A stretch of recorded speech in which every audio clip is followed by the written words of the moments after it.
Live from Talladega, Alabama. It's round number 2, race number 1 for the Pasky's Cardiac Truck Series. Tony Trapasso up in the booth with you tonight. Going old school on you. And for those of you who don't get the joke, I feel sorry for you because you're kind of missing the boat on this one.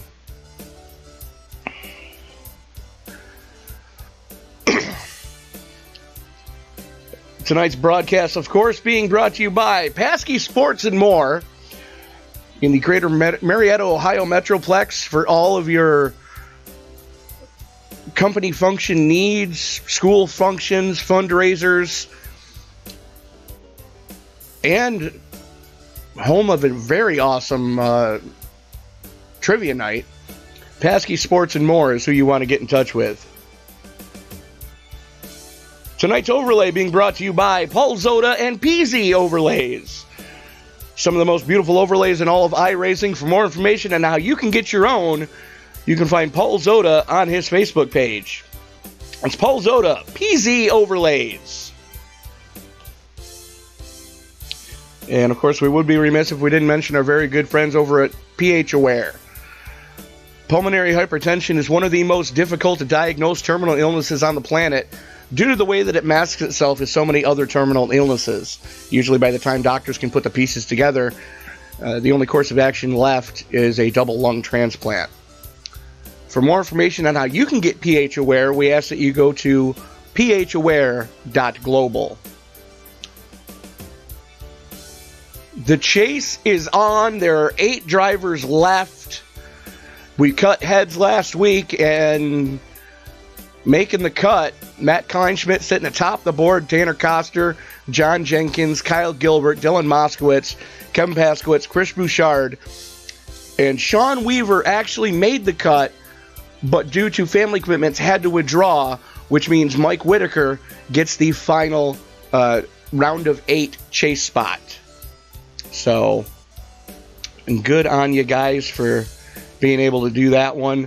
As qualifying getting ready to head underway right now. Got trucks already on the track as we are I'm going to bring up my timing screen on my end so that I can find out what the hell's going on. And you can follow along there.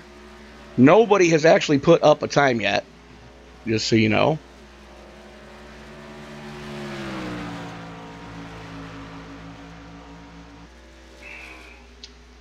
But that would be Mr. Chris Bouchard in the 28.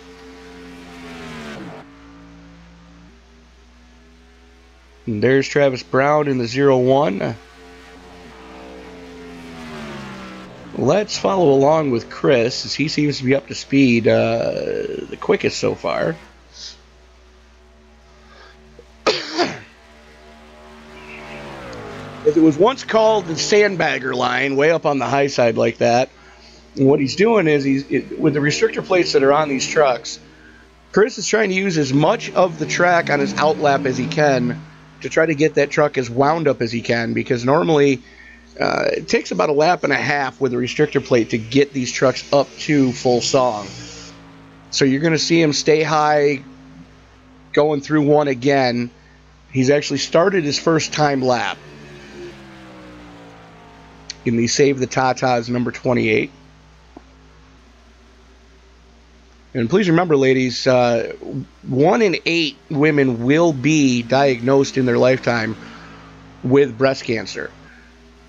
And I know I speak for everybody here at Pasky's Truck Series when we can say that with any terminal illness, early detection is the best course of action. So I know they're not fun. I know they, from what I've been told, they suck as far as comfort level. But get your Miragram, ladies. Devin Doss setting down the first timed lap at a 55.568. Bouchard only good for 5th quick there. The world's fastest hippie, Mr. Mike Whitaker, on his flyer right now.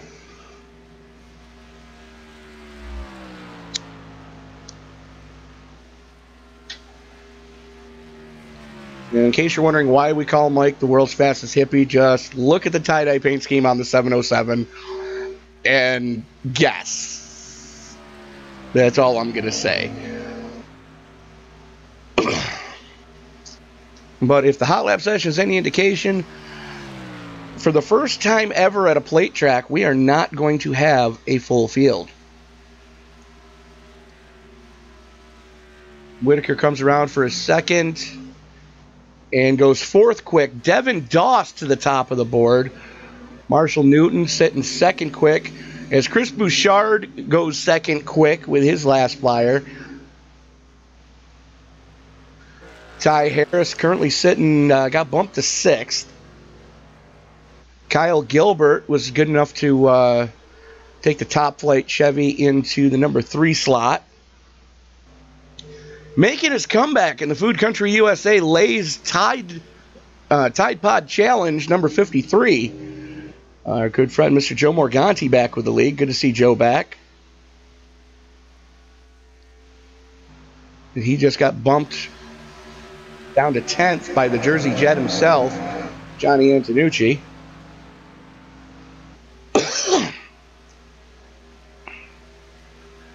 And when you see it, you'll know what I'm talking about, folks, but you're not going to be seeing double tonight. Ray Black Jr. was kind enough to give his backup truck to his teammate, Francois Pelletier, tonight.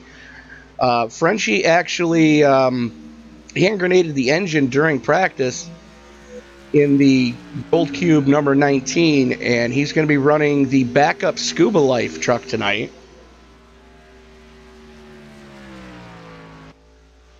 Defending Xfinity Series champion Bob Lacavara out on track right now. Looks like Bob is done with his flyer. Just turning laps here now. Pasky coming around on his flyer right now in the Actilian PH Aware number 7. And that jumps him up to 8th quick on the board.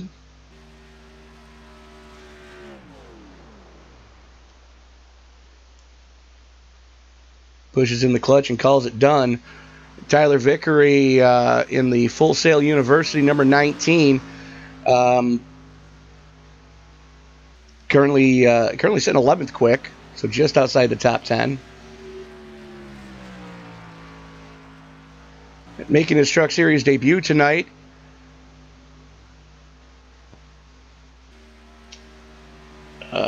Tim Weinkoff, currently sitting 16th quick on his flyer right now.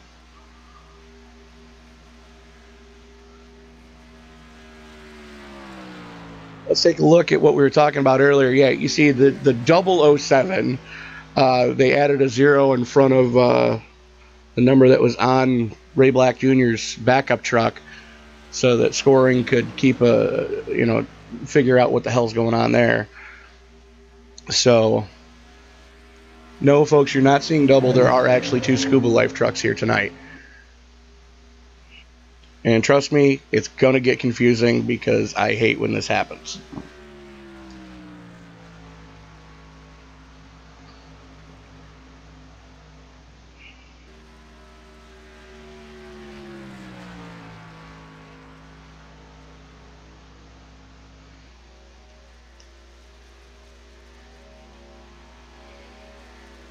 And Weinkoff puts his flyer into 11th quick.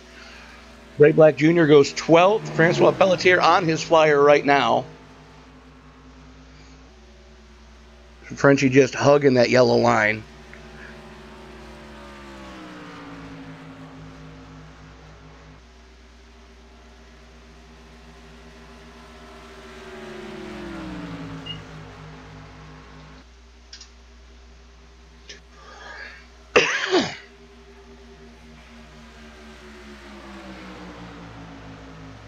And that puts Frenchie 7th quick. So of the Elite 8, 4 of them are in the top 10. 3 of them haven't taken time. Dylan Moskowitz sitting on pit road right now in the Whataburger number 4, looking to just burn some fuel off as we get ready here. At this point in time, we are going to ask that everybody please rise. And gentlemen, if you could please remove your hats. There's our very good friend in U.S. Army retired, Mr. Terry Adams, brings us tonight's national anthem.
Thanks, Terry, for that one, as qualifying is over.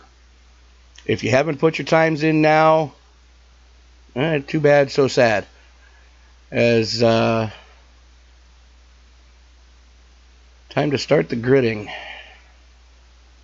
Gotta love it. Bear with me here, folks. And we get rid of that one. Starting up on the point, Georgia boy Travis Brown going to be leading him to the green. He's joined on the outside of row number 1 with Mr. Devin Doss.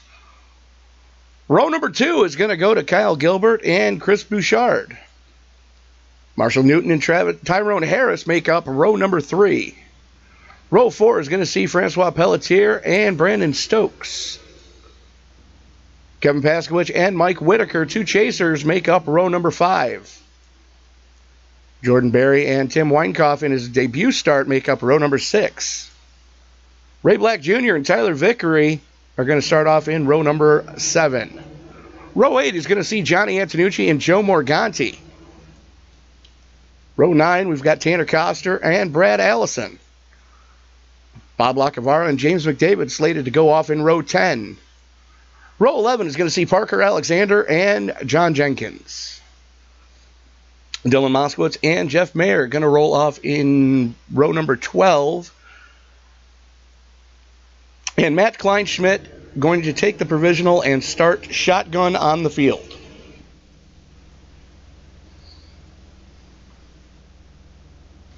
So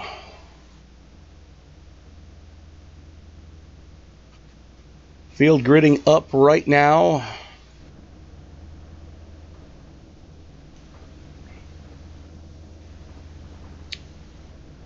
$25 trucks scheduled to roll off in this one. Probably one of the shorter fields we've had on a speedway or a plate track in a long time.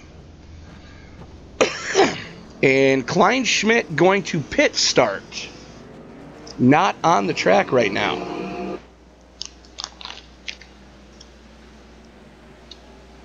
So definitely going to see some championship implications there. Just hoping to stay out of trouble and survive the first half of this piece. And from what I've been told, they're not doing segments during the chase. So if I'm wrong, I'm sorry. And I stand corrected. Kleinschmidt is pacing with the field. Thanks, iRacing. Love your connection issues.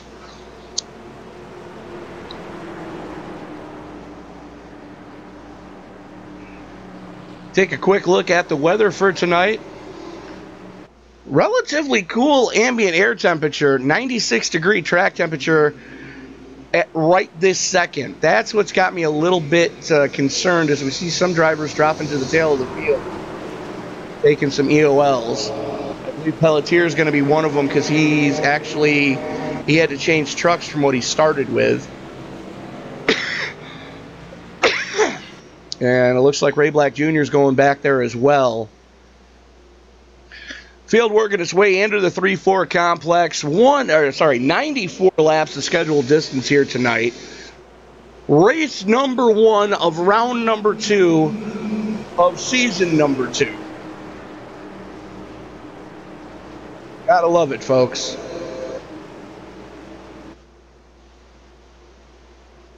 So Travis Brown going to have the button when the pace car makes that hard left turn.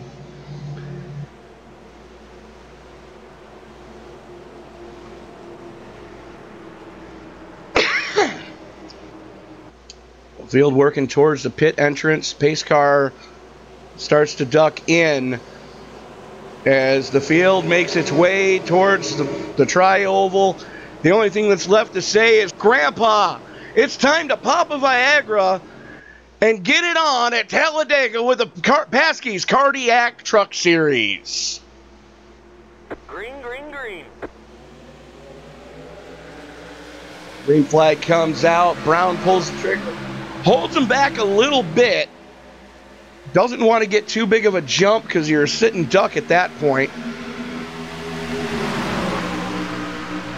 And it looks like Gilbert and Bouchard both leaving. It's Devin Doss on the high side, leaving him out to dry. Trying to get a 3-truck tango going with 2 chasers right there. Got some jockeying moves already.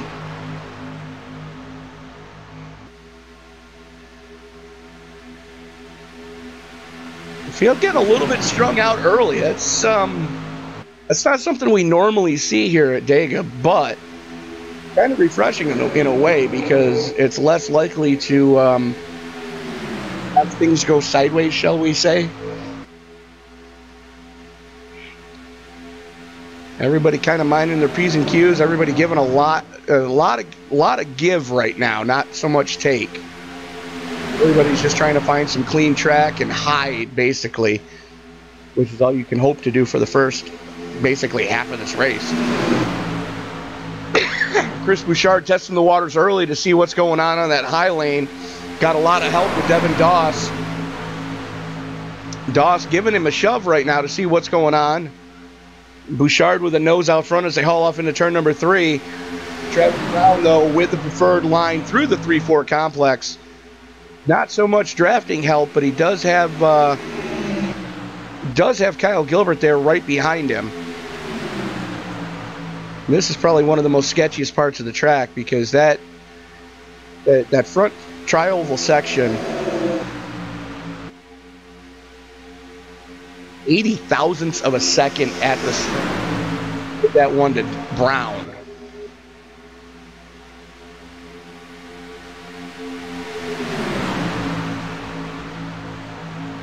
Sorry, make that 10 one-thousandths of a second. iRacing, make your mind up. And in case you're not familiar with just how fast that is, you blink your eyes at 20 thousandths of a second. So that's half of a blink of an eye at the stripe. Doss getting way up there, wanting to cool that engine off early. Not happy with what he was seeing around him. Apparently, guys are getting a little chippy right now as we're starting lap 4.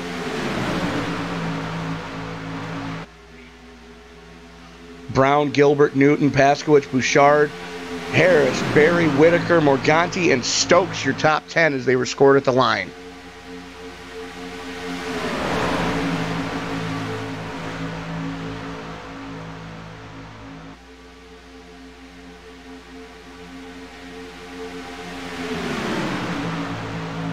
Relatively quiet right now Everybody just minding their P's and Q's. It's way early in this race to be doing crazy things.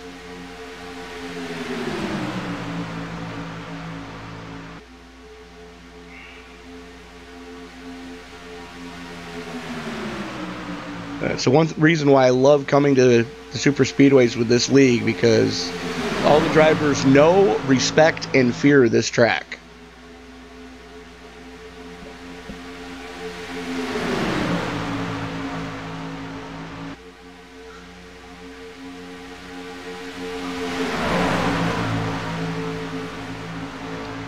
The only thing they got to keep an eye on, especially if you're Kyle Gilbert right now, he's been sucked up under Travis Brown's truck for the last 4 laps. Something he's going to want to keep an eye on is that water temp gauge, and especially the oil temp gauge. If either one of those get into the red, he's a sitting duck. They do have one fast repair. And for those of you new to the iRacing sim, it's basically it's a do-over if you were in golf.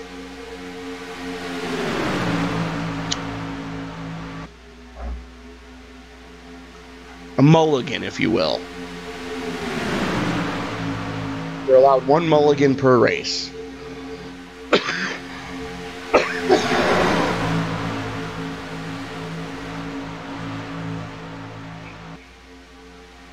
That second group of cars looks like it was getting kind of ugly back there. Let's take a look. Not so much. They're just getting spread out worse than a frat boy on crack.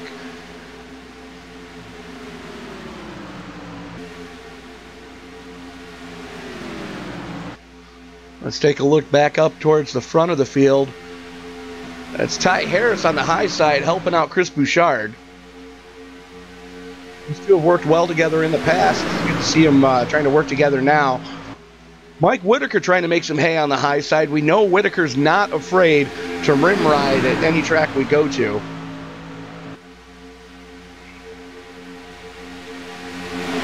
So love that second lane just about everywhere. And trying to make it work right now. Just trying to keep the truck clean so he's got something there towards the end.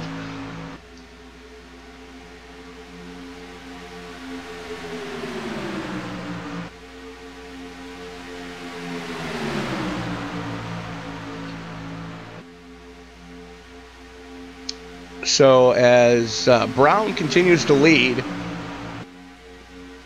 Gilbert and Bouchard almost side by side as they went across the stripe.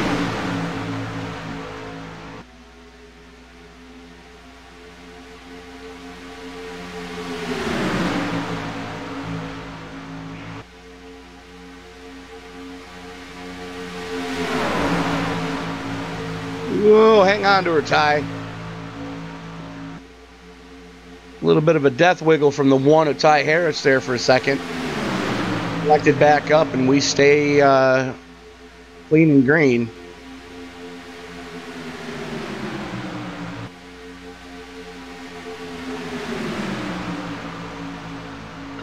Marshall Newton on the inside making some hay right now.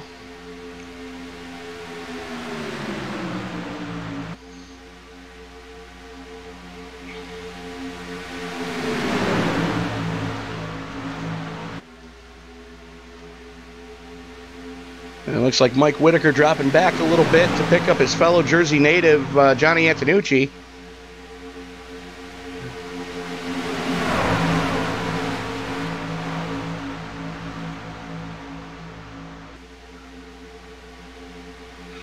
And Brandon Stokes jumping in behind Bouchard now, testing the waters on that third lane. Yeah, and Parker Alexander had a few wins on the season, just didn't have enough starts to qualify for the chase. Or else you'd be seeing a C next to his name tonight, too. Oh! Yellow flag is out. There's our first one. Let's see what the chopper picked up on that one.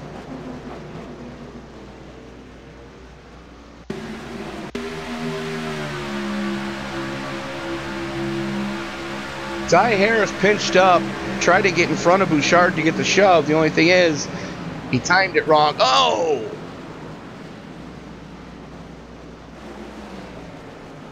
Let's take a look at the cockpit view of Francois Pelletier as he just caught one to the face.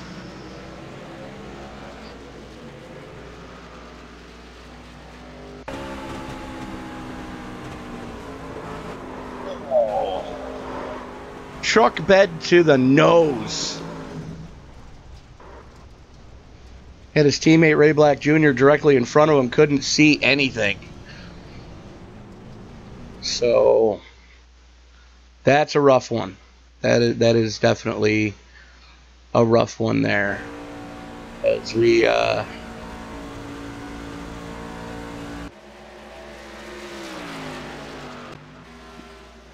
waiting for the trucks to catch the pace truck or pace car.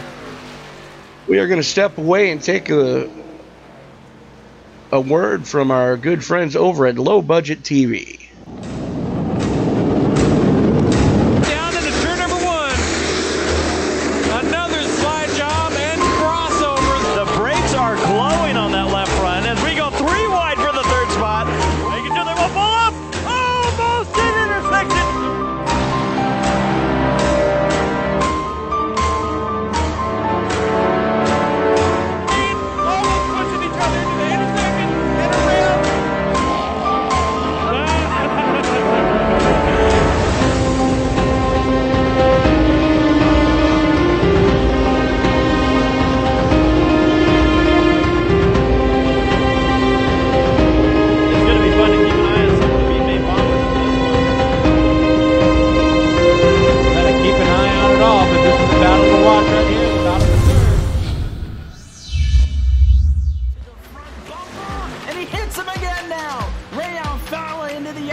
To the inside goes Logan Cloudman is going to touch in. Pit crash sideways. What a save! Look to the outside and Trunkgate goes off. De Jong into second place. Going for the switchback.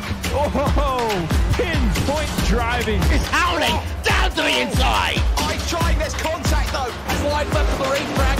Chris Renner drives it back down underneath, and he takes that second spot right back. Joker goes to Garrett Lowe.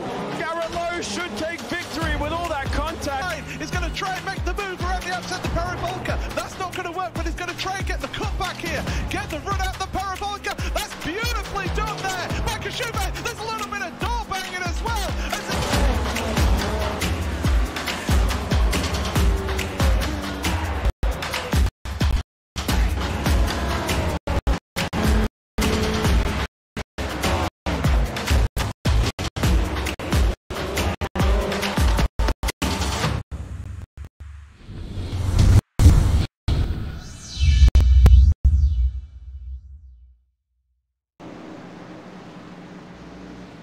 And we are back at the Pasky's Cardiac Truck Series chase round number 2, race 1 at Talladega. Wholesale pit stops for just about everybody. Kevin Paskowitz, Brad Allison, Tyler Vickery, and Tim Weinkoff all stayed out. So we are about to see what 12 laps of difference can do. As looks like Paskowitz is going to have the button when we go back to green. About 2 to go right now.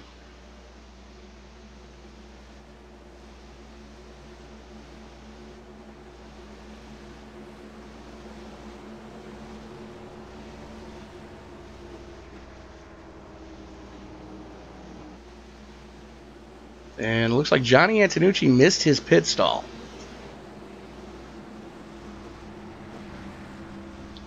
So look for him to go down pit road this time. As does the 39 of Parker Alexander. Brandon Stokes, Chris Bouchard, John Jenkins. Bouchard's probably pit farming the truck right now. Dylan Moskowitz going pit side. Ray Black Jr. going back pit side. Francois Pelletier going pit side. And for those of you wondering what I mean when I say pit farming, it's basically you're trying to not use your fast repair until you absolutely need it. Which we've seen guys win races because they've saved that fast repair for that final pit stop, the money stop, burned it then, and gone on to win the event. So your top 4 trucks in the line.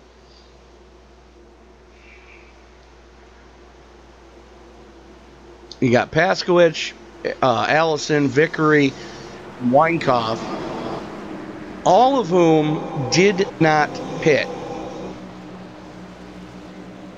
So you're talking 11 lap difference on the tire model for between those trucks and everybody else. As the guys that did the final splash and dash, we're hoping we stay green for a good long time. Catching up to the tail end of the field right now. I believe that's Jordan Berry in the 34 who's having some blinking issues. Yes, it is. So field working its way through the 3-4 complex again. Paskowich has the button. Brad Allison going to be starting on his outside. My least favorite position to start in all of iRacing, solely because it's, unless you're running triples or virtual reality, you can't see the truck next to you. You can hear it, but you can't see it.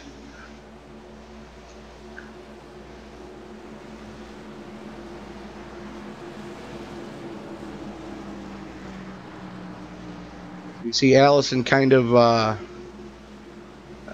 minding his P's and Q's there, keeping the nose of Paskowich's truck where he can actually see it in his peripheral.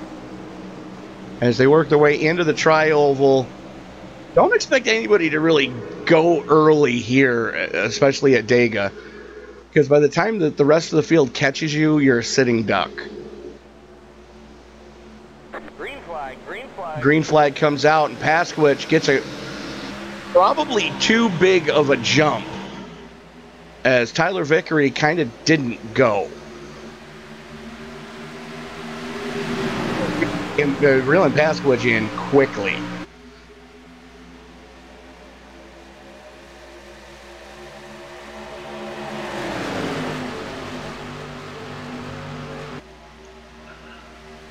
Bob Lacavara going way down below the line. Hell out of the way. I don't think he wanted to be that far forward at the restart.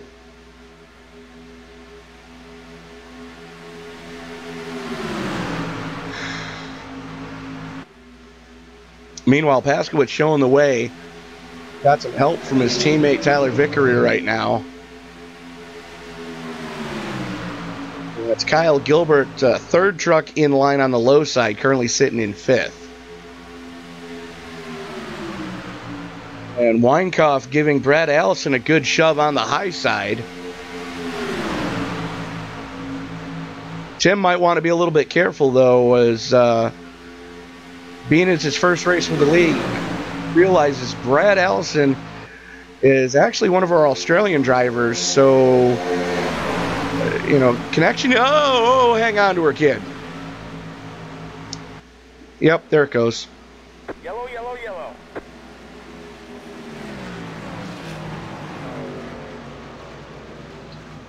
That started with Allison. Let's take a look at what happened, what the chopper may have picked up there. Not exactly sure what I just saw.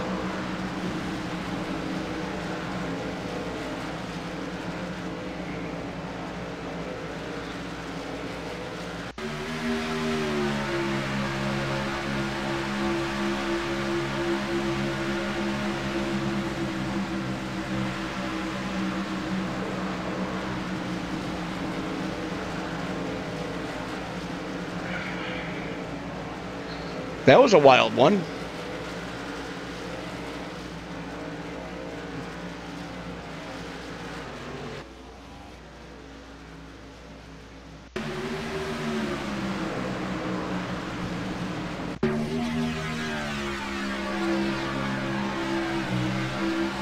Let's keep an eye on Jordan Berry here.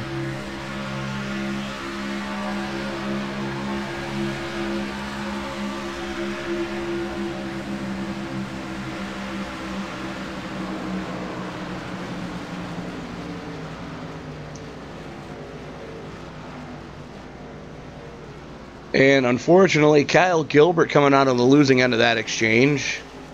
Let's see if Bouchard caught a piece of it as well. I hope he didn't, because that would have been 2 of them that he was caught up in. Looks like he was able to climb on the binders in time to get that truck woed down. Kind of pick his way through the melee.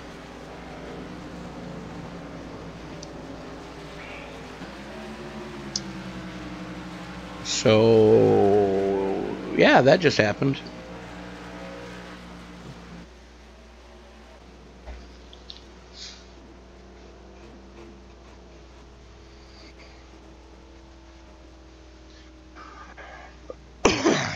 Pasky stays out. Morganti stays out. Stokes stays out. Bouchard stayed out. James McDavid stayed out.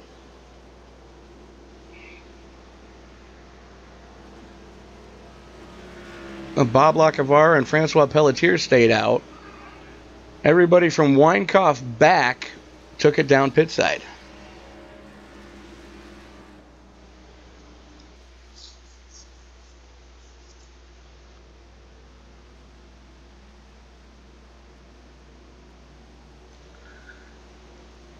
So we are going to, who are we going to pick on right now? Not me. We're going to reach out to our chief cook and bottle washer of the league, Mr. Kevin Pasky. KP, how much of that melee did you catch in your rearview mirror? Not a lot of it, to be honest. I just saw, I think it was the 03 truck, he just came down and body slammed Tyler behind me. I don't know if he got bumped or what happened, but that's pretty much all I saw. And then it just, everybody got really small and there was a lot of smoke. Fair enough. I mean, it looked like a clean bump draft from Weinkauf into, yeah, it was, into Allison. And I'm thinking Allison he wasn't expecting it. I don't think there's anything malicious about it, but that's just me. But yeah, these, I don't know if it's the weather settings or if it's some new physics settings iRacing's done, but these trucks seem a little bit more, they seem a little bit pickier in the draft than they have been previously. They're a little bit more unstable, so we'll see. Still a lot of racing left. Well, the good news is you got one of your teammates behind you again in the form of Mr. Joe Morganti making his comeback to the league, so good to see Joe back with us. Yeah. Excuse me, we're always happy to have Joe back, so, excuse me, I didn't know he was going to be lining up behind me. Well, he's behind you right now. He's going to be lining up next to you. Oh yeah, he's behind me. How about that? Now, are we doing stages tonight, KP, or no? We are not. Our playoffs this season, we wanted to run an experiment that through the first couple of chase races has been pretty positive, and that's no stage racing. And we've had a lot of green flag racing, a lot of good racing. We figured the story would be a little bit different tonight. I mean, it's Talladega. It is what it is. But so far, I think there's a lot of guys. There's a lot of give and take right now, and there's a lot of guys who are, not being super aggressive. So. Well, just warn everybody that there is a new policy here at BOFA Broadcasting. On caution number 10, Dirty Christmas Carols will be sung. Oh, God. Oh, yes. Well, best of luck to you, KP. We're going to let you get back to it. All right, thank you. And joining me now in the booth, the newest member of the BOFA Broadcasting team, Mr. Cody Dempster. Cody, welcome to the crew. Thank you. I appreciate it. I appreciate the opportunity that I've gotten. Had a little bit of a difficulty getting here on time, but I'm here now, and we're here to watch the end of this race and see what unfolds in front of us. Well, like my grandfather always used to tell me, better late than pregnant. So, if you're just joining us, we're on caution number 2. Kevin Pasky is the only truck to have not pit yet. Okay. Everybody else has gone down pit road at least once. Some 7 laps ago, and some just this past caution. So. Okay. So, this gets into what are we doing strategy-wise for the rest of this? That's exactly what it's going to play out to. As the lights are getting ready to go out on the pace car, we are 2 to go right now. I believe it's a 75% fuel fill in these trucks tonight, which, if my high-powered Gazintas are still working the way that they were, we should see, without cautions, we should see a mid-20 lap run. So if this stays green, expect KP to come down pit road sometime within the next 10 laps. As the lights do go out on the pace car, helps if I have the right camera up, doesn't it? Anywho, so Paskowicz, Morganti, Stokes, Bouchard, Weinkoff, Ray Black Jr. is sitting in 6th. We saw him get caught up in that early melee, as well as Chris Bouchard, who was caught up in the first caution. And then Weinkoff won the battle off pit road, and he is currently sitting 5th. So now, was it the question of, did he take 2 tires, or did he take all 4 and just get a really good stop? From the looks of the install time, the only one to take 2 was Kyle Gilbert. Okay. So Weinkoff actually, yeah, he just got a really good stop. It was a 14.2 in his box. And now it gets into the question of, can he keep that momentum up all night and be at the front under pit stops, or does he fall back, lose that momentum that he had from that first stop? We're about to find out as the field working its way through the 3-4 complex. And it'll also be interesting to see if anyone can pick up the pace to compete later in the race.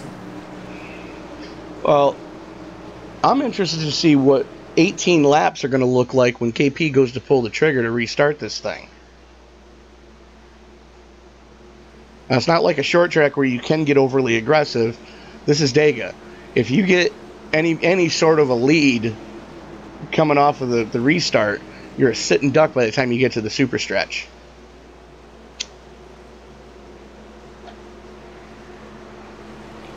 So we're about to find out as the pace car is in.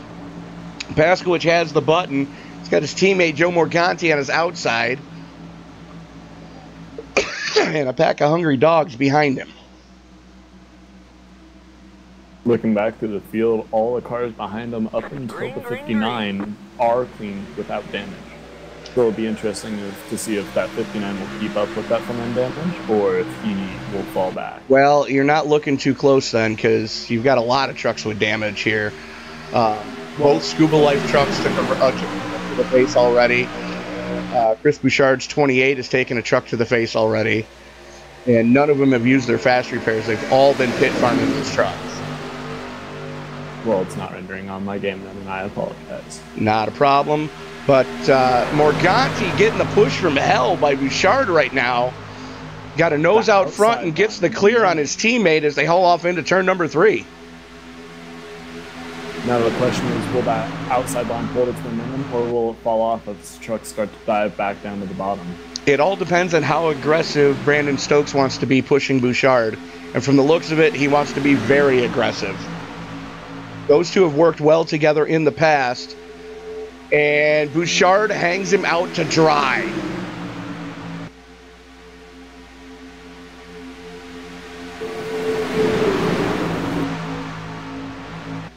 And that is Kyle Gilbert getting the blinkies again.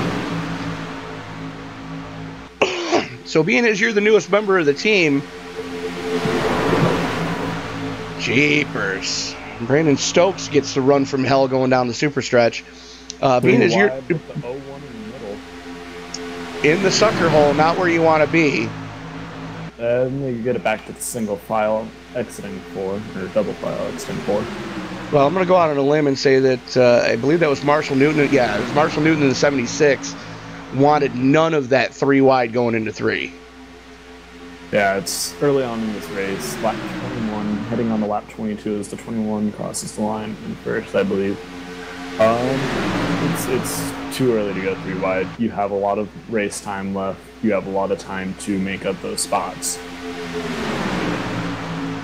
Now, real quick, Cody, for the people who are just tuning in and you know aren't familiar with the racing pedigree, where are you coming from as far as the world of racing goes?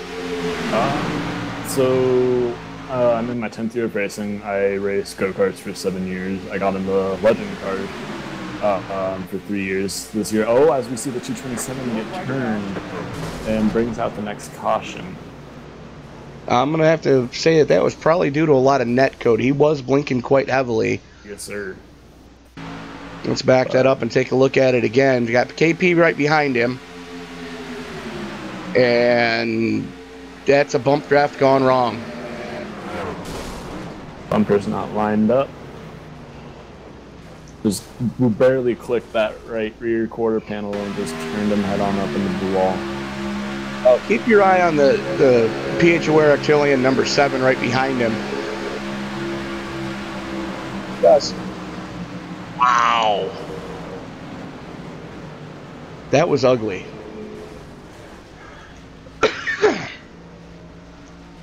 We'll see if he uses that fast car to get back out in front of the field, see if he can limp it back into the pit lane to make it out, not go a lap down, or if he's going to have to try and make up those laps and pray for caution. Well, I'm thinking Ray Black Jr. is going to have to burn his fast repair, as is the 01 of Travis Brown, if he hasn't already burned it, and I don't think either one of them have. So Brown's actually got a tow.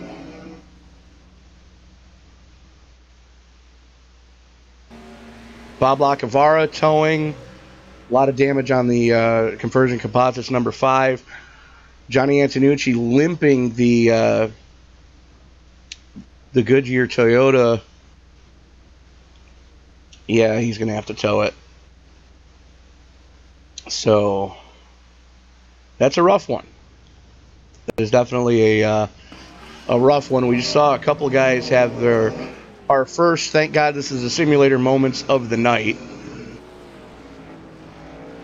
Another question is, who gets out in front of each other? Who takes 2? How much gas do they take, or do they take all 4?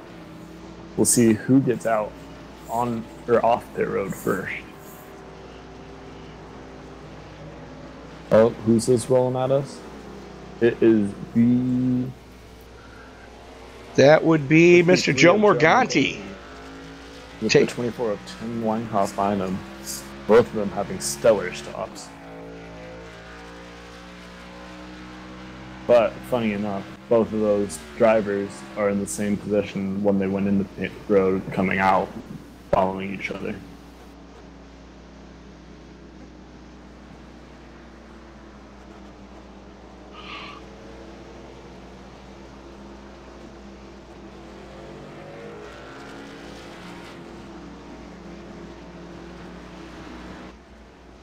But anyways, continuing what I was saying earlier, before we had the 227 into the wall. And then I raced Legend Cars this year. I got an opportunity to race in a NASCAR Super Late model. And I took home Colorado State Rookie of the Year, as well as Colorado National Speedway Rookie of the Year. So, all right. Lots of big things shaping up for next year, hopefully some traveling stuff. Can't be more thankful for the opportunity that I got from the Robertsons. Jerry Robertson being the person, we were the first driver ever at Furniture Row racing. And then his son helping me throughout the year. And it was just a great year for us. We had a lot of ups and downs, but we came out where we needed to be and walked away with Rookie of the Year. Well, congratulations on that one, and welcome to the BOFA broadcasting team. Looking forward to hearing from you in the future. Yes, sir. Can't be happy to be here. You know, I'm always glad to see when young drivers want to learn the broadcasting end of things. So when it comes time for you to actually have some FaceTime on the camera, you're not that doesn't fly in the big leagues. So, No, sir, it don't. meanwhile, back at the ranch, as lights go out on the pace car, the world's fastest hippie, Mr. Mike Whitaker, stayed out. He's going to be showing the way here. Joe Morganti winning the battle off pit road, coming out in second. Kevin Paskowitz losing a spot in third. Tim Weinkoff fourth. Tyler Vickery, Marshall Newton, Brad Allison, Tanner Koster, Jordan Berry, and Devin Doss rounding out your top 10. Yeah, it's a really great showing from all these drivers running up front, trying to keep their trucks clean. And we'll see if they're still competitive later on in the race, or if they're gonna wait it out for the next 50 or so laps and then get back into it once it comes time or closer to time for the checker to fall, as this is the next race in the chase. Well, this is round number 2, the Elite 8, race number 1, and then we cut heads next week at Bristol. So from the biggest track on the schedule to the smallest track on the schedule, and neither one of them are very forgiving, shall we say. So everybody trying to get what they can here tonight, and anybody with a C next to their name is going to be praying that they can get that victory under their belt and get the automatic pass into the next round of the chase. And with this race being Talladega, it's always a wild card. You never know if you're going to get caught up in something that you don't expect to be caught up in, or you don't know if you're going to be able to walk away with a win. It's always a wild card. Very much so, as the field working its way out of turn number 4, pace car getting ready to make that hard left turn. Whitaker going to have the button, and as I've said numerous times in the past, Whitaker, one of probably the older drivers in the field, and old age and treachery can overcome youth and exuberance on any given day. So expect to see, as much experience as Whitaker has Green flag, coming into play here, as he holds him back and slowly rolls into it. Doesn't get the greatest jump, but brings Paskowitz with him. Now, keep in mind, both the 707 and the 7 are playoff drivers. They are. And they are the only 2 chase drivers currently sitting in the top 10. Next one in line is going to be 14th place John Jenkins, and then Dylan Moskowitz in 16th, and Matt Kleinschmidt in 17th. Kleinschmidt, a point coming into tonight. He's going to be lucky at this point to, stay in the top 4. Yes, sir. The inside line is just killing it on momentum. Both Paskowitz and Weinkoff are hooking it up, trying to just kill the run that outside has, along with the 76 of Newton. The outside line, the next closest car back is, I can't really even tell. That is the 34, Jordan Berry, who just dropped down to the low side. And now it's only 2 cars on the high side. Now it's a question of, and as we see Paskowitz go up to the high side, trying to take some of that momentum with him and try and get to that lead for that playoff guarantee. Well, he's got his teammate right behind him with the truck of Joe Morganti. Morganti and Paskowitz have worked well in the past, and they're in the same TeamSpeak channel, so I can tell you right now, they are chattering back and forth saying, okay, here's what we're doing, here's where we're going. Do you have the clear yet? No. Do you have the clear yet? Yes. Do you have the clear? No. Paskowitz has the clear and has the lead and drops down to try to kill any momentum that Whitaker might have. And they've got their other teammate, Tyler Vickery, there in the 19. Vickery's going to have to push Morganti if he wants to get him to the front. Not just run behind him. He's going to literally have to be bumper to bumper with him. That's the only way we've seen that outside line work so far tonight. And it'll be interesting to see, do we have another incident like we did that brought out that last caution? Do we have another hooked bumper, a misaligned bumper, and just turn a car up into the wall? Or do we see something from the inside line happen where it could shoot some down the track and not even bring out the caution? Oh, before the race is out, I guarantee you we're going to see it at least one more time. Oh, guarantee. But it will be interesting to see, do we get far enough into the race without a caution where we see green flag pit stops and who goes with who and who works with it? Okay, so since Cody just jinxed the entire field, you can get your hate mail coming, folks. That's Cody Dempster, care of Colorado Springs, Colorado, P.O. Box OU812.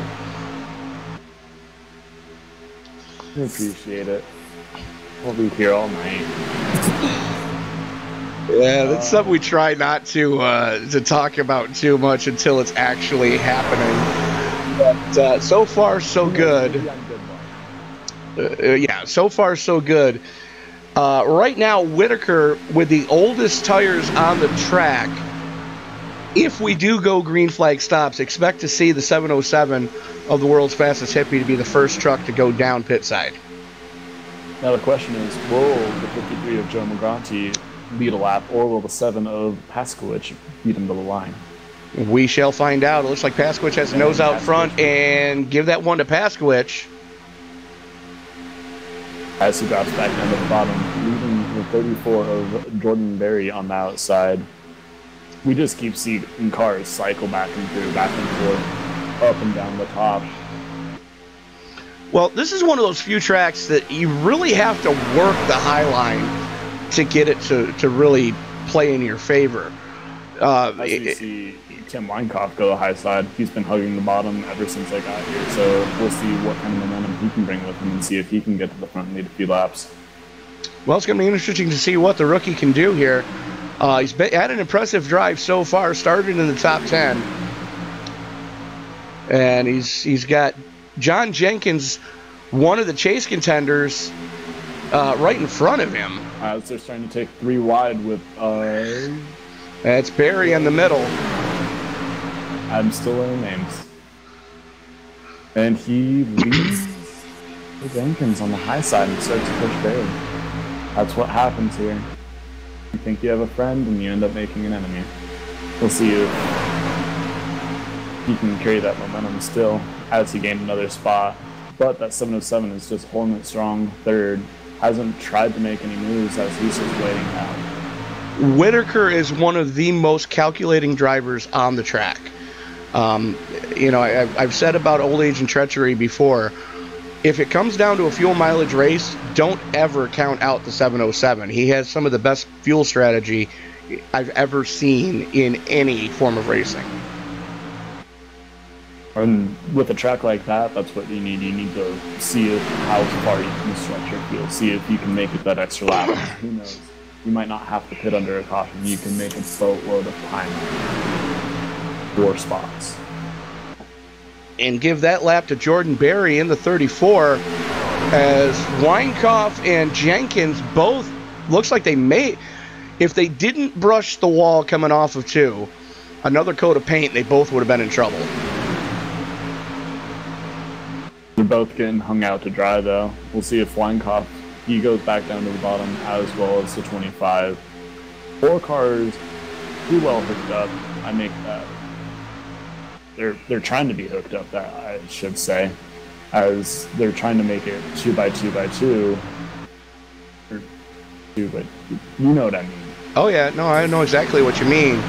As Morganti got a great shove from Weinkauf, was able to get the clear on Berry, and his teammate went with him.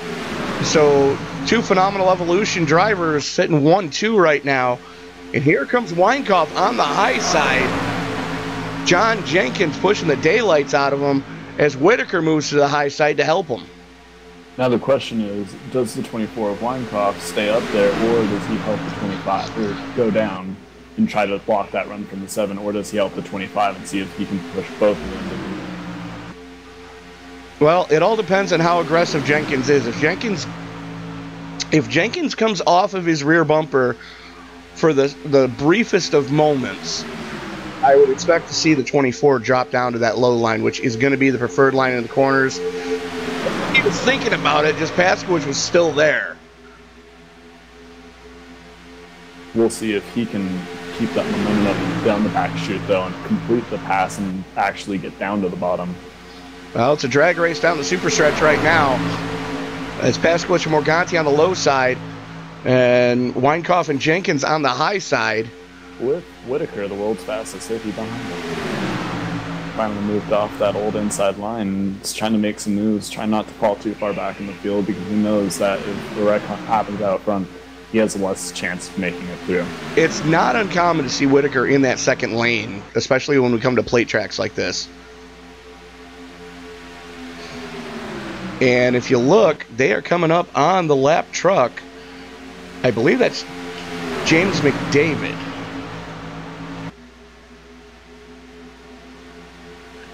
And it is.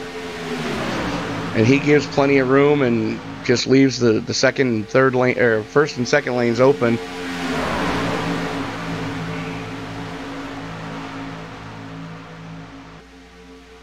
Ooh, the 25 is moving to the high side, leaving himself out to dry as Whitaker will take that spot away. I'm thinking that Jenkins was just trying to get that engine cooled off. That's the one thing you really got to be mindful of, especially here at Talladega and Daytona, is they run so much grill tape. Once you get the engine hot, you're screwed. Sure. Especially in long green flag runs, the only time that engine gets a break is under pit stops. And that's, 40 seconds for the pit lane delta? That's not a whole lot of time for that thing to cool down. So running in clean air is going to be vital for these guys, as the 7 and 24 are the only cars in this lead pack that are actually running in clean air. Very much so. And if you take a look a little further back, as Weinkauf goes down the bottom block the 7, barely making it happen.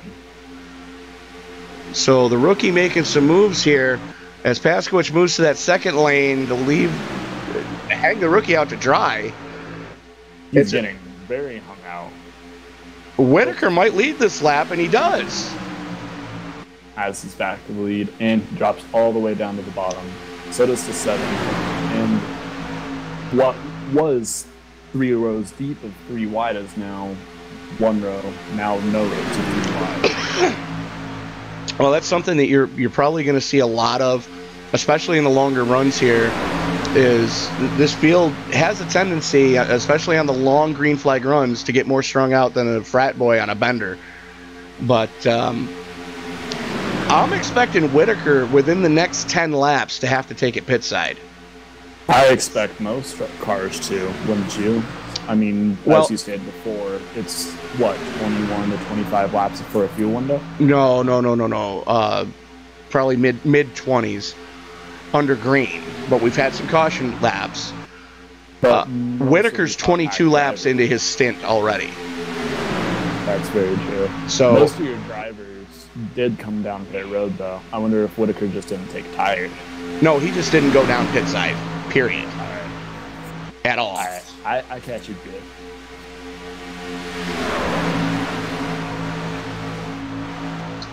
But he's got the help of Weinkauf right behind him, though. Marshall Newton right there as well within striking distance. And drops down to that bottom. Wondering if he's just trying to catch that clean air, trying to keep that truck cool. Probably. And it's one of those deals where you used to be able to, especially in the trucks, as stable as they were, you could line the center of your steering wheel up with the tail lamp of the truck in front of you and allow enough air to get to your radiator, let you run cool, and yet you guys still be able to do a 2-truck tango, if you will. What I've found is with this build, most of the past 2 builds actually, is if you get enough cool air to your engine, if you're about like what you said, where your steering wheel is lined up with their tail lamp, you'll actually gain on the truck in front of you if you're close enough, because you're getting cool air to that motor, but you're cutting down on the drag that's on your front end. Right. And if you stay there and run it as a 2-truck tango, the 2 of you will have the advantage of what's going on. As 3 chase contenders 3 wide across the stripe, give it to Pasky. He each of them have two cars really that are there pushing them. The 25 is starting to get hung out again. He keeps trying to make moves, but no one's trying to go with him. That's his biggest struggle right now. Well, and it's not any real fault of his own, but in the past few races of the season, John Jenkins has pissed off a lot of people. Well, I haven't been here the past few races, but I mean, that's one big struggle point. Being a driver coming to a plate track is if no one wants to work with you, you're not going to make any real progress. As he sucks up to the 53, trying to see if they can maybe get anything going. But the 7 and the 24 have been working together the majority of this race, and they seem to be prevailing with that strategy. And if you take a look at the fourth truck in line in the low line, that is chase contender Kyle Gilbert, who is the first truck one lap down, looking to possibly get his lap back the hard way. That's very true. Or if he just stays there, rides it out, doesn't plan to take any risks, he could be the lucky dog come next caution, because it's Talladega, basically. That's if we get another caution. I mean, I'm just not listening. I don't want to jinx it. I don't want hate mail. And give that lap to Whitaker. Morganti gets the clear going into 1. Let's see if Tim Weinkauf tries to go and work with the 25. Since he's a rookie in the series, it's his first race. He's trying to make strides. He doesn't have any bad blood with anyone. Let's see if he tries to see if he can hook anything up. Well, we've seen Jenkins and Barry work together well in the past, so the three of them on that high side could bode well for all three of them if they play this card right. And keep in mind, 34 is the only Toyota in the top 10. Correct me if I'm wrong, but no, you were absolutely right. There. Well, the next Toyota is the one truck, and there's a reason for that, and it's something I don't think iRacing ever really intended, but it's something that we've seen in the past where Debbie is actually better. Just kidding. Well, certain makes work better on certain tracks. Definitely. There was a while where if you were running a short track, and I'm going back almost 30 years to the earlier sims that used to be out there, the Pontiacs were the short track car. The Fords were the intermediate track car, and the Chevys were the speedway cars. And that's kind of what we're seeing here in iRacing is the Chevy, as far as the truck series go, the Chevy seems to work a lot better on tracks where, you know, you keep it wound right up, whereas the Toyotas seem to work a little bit better on the stop and go tracks like your Martinsville, your Iowa, to a lesser extent, and which is our next playoff race. Sorry? Possibly even Bristol, which is our next playoff race. We're going to see, because I know there's going to be some Chevys showing up there. But that's one of the reasons why, if you take a look towards the tail end of the field, you'll see two Scuba Life cars.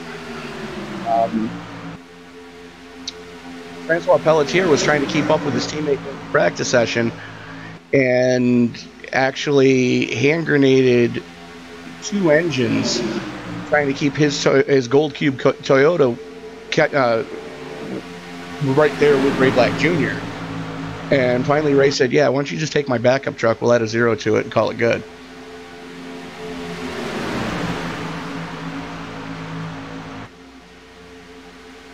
As James McDavid goes a second lap down, way off the pace with the Krispy Kreme truck. I don't think those free samples are going to be very good that he's handing out after the race. I think he ate too many before the race, and he's got stomach cramps right now.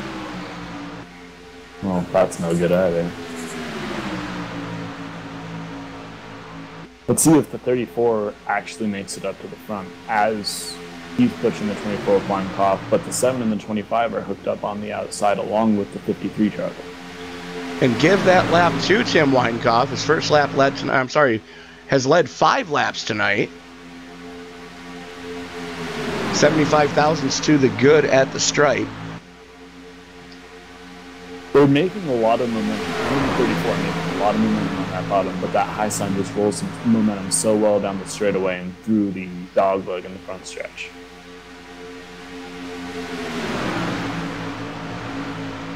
But, of course, as racing works, the shortest circumference around the track is always going to work in a corner.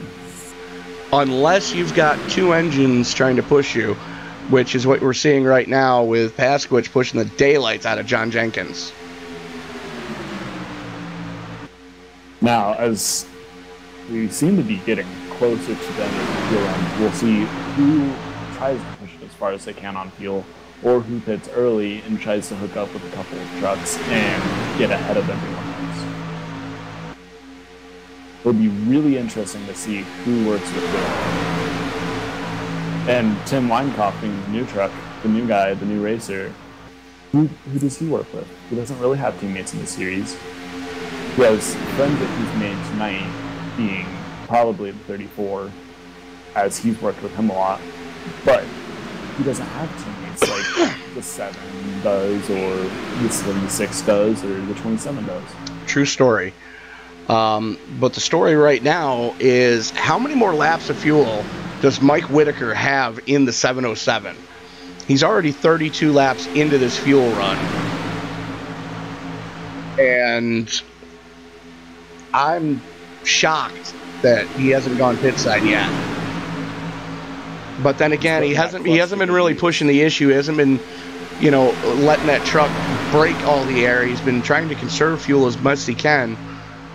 He's been really good about, he pushed the envelope once or twice earlier on, about 7 or 8 laps ago, trying to get up to the front, but he's just sitting there. He's letting other trucks break the air, like you were saying before, and he's just saving fuel. Well, here's the other thing. He's already gotten the bonus point for leading a lap. As Jenkins gets scored as leading his first lap, gets his bonus point there.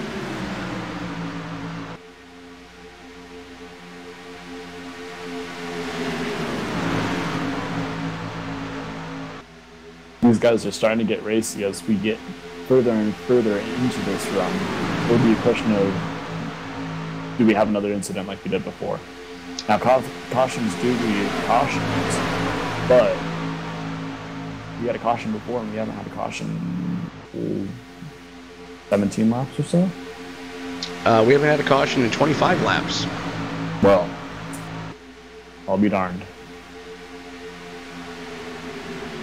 And math at its finest. That's okay. I'll get you the programs you need to be able to keep up with everything. But, sir. Meanwhile, we're following along right now with Mike Whitaker. And we're going to take a quick look at the point standings. Coming into tonight, Whitaker had just gotten in because another driver decided that he couldn't make both races in the Elite 8 round. And that was Sean Weaver. So because Weaver withdrew, that put Whitaker from 9th up into 8th. And we've got a truck way down on the apron.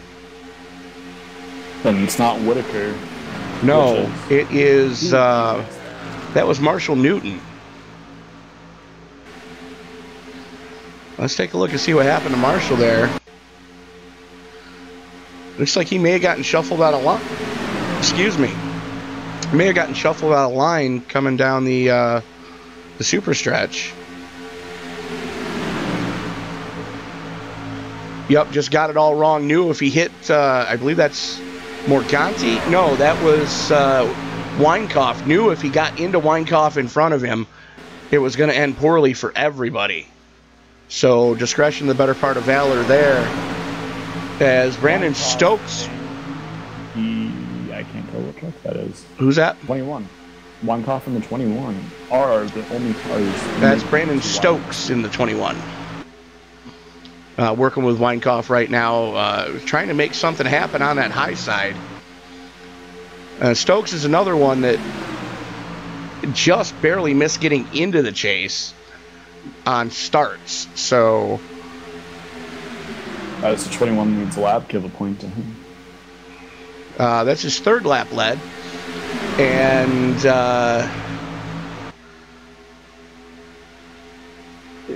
like I said, the only thing is Stokes is looking to play spoiler tonight. What do you think the odds are that he can take a win away from the chase driver and make him actually race it out in Bristol for that lock-in? I think it's quite well. And the other one you want to really keep an eye on is creeping into the picture right now, the 39 of Parker Alexander. Never count him out. And heck, don't even count out the rookie that's been inside the top 10 for a majority of the night, if not all the night. He's been pretty racy. He's been making moves. He's been driving smart, and he's been trying to work with everyone that he can. He is, and I'm thinking if there are a couple races and drivers learn that they can trust him, expect to see Weinkauf, people willing to go with him more. As right now, Brandon Stokes seems to be a big fan of Tim's, as Joe Morganti making it 3 wide down the back straightaway.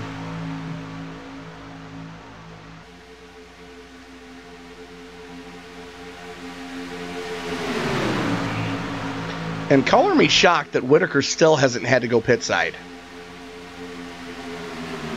That's a very good point.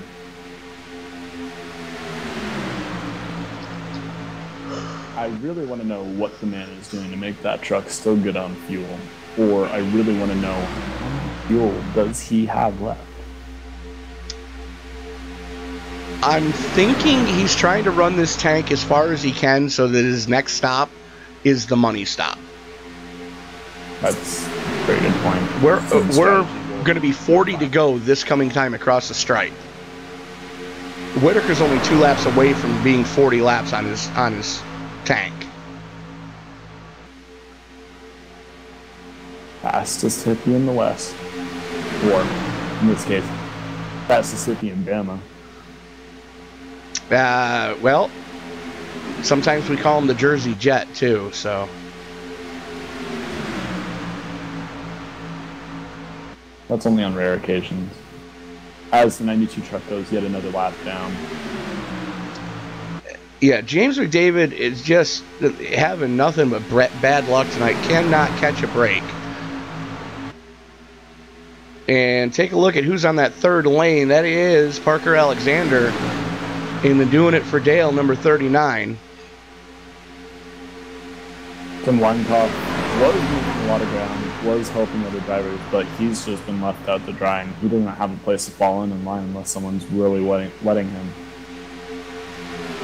Well, he's got Jordan Berry within striking distance, just Berry's got to get to him first.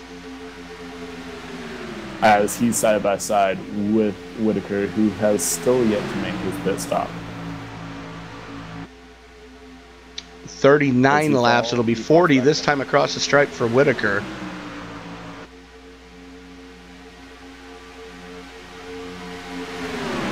And Brandon Stokes is flat wearing out the rear bumper of Kevin Paskowicz, number 7. I don't think he has enough bumper braces for the power of that truck.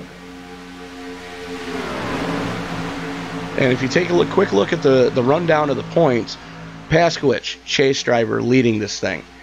Brandon Stokes sitting in second, not in the chase. John Jenkins, chase driver, in third.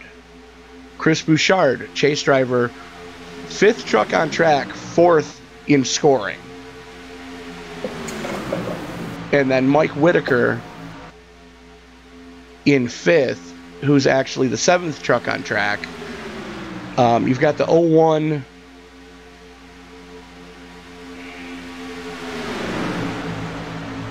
of Travis Brown, 1 lap down. Kyle Gilbert in the 227, 1 lap down. But they're still running up towards the front. Both of them are trying to get their laps back the hard way. As the whole field goes single file. Now it's a question of who tries to make a move and try and get past all these trucks, or do they just fall back? Or are these drivers going to try and wait it out, wait for the pit stops to come because they know they're going to come and try and pit with the rest of the pack? Or do they have a specific driver that they're going to try and work with and try and stretch their fuel tank? Well, I'll tell you right now, if it were me, the one I'd be working with best would be Mike Whitaker, as he just crossed for 43 laps on his fuel tank. That's just... And he's out of fuel. Whitaker is out of fuel. No, he's not. He crashed. What happened to Whitaker? Up to speed. He was out of fuel. It spit, it sputtered, and Weinkauf collected him. That's just a hard situation for the 24 truck. It's an unknown factor of, for sure, hey. No, Whitaker's not out of fuel. He probably will be by the time he gets back around, but Whitaker's not out of fuel. He just got collected by Weinkauf.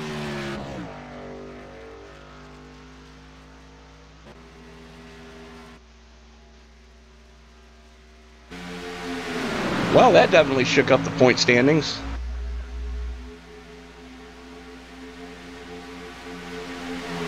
That means as of if this round ended right this second, Dylan Moskowitz in the Whataburger number 4, and there you see him at the tail end of that pack, would be the 4th truck to move on. But tonight's not over, and we still have next week at Bristol. Luckily, Whitaker didn't take any damage, if any minimal damage, so his truck isn't really impaired from that. So Whitaker's going pit side. Ty Harris goes pit side.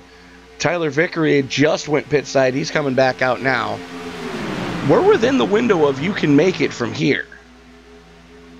So the question is, who's going to blink first of your front runners?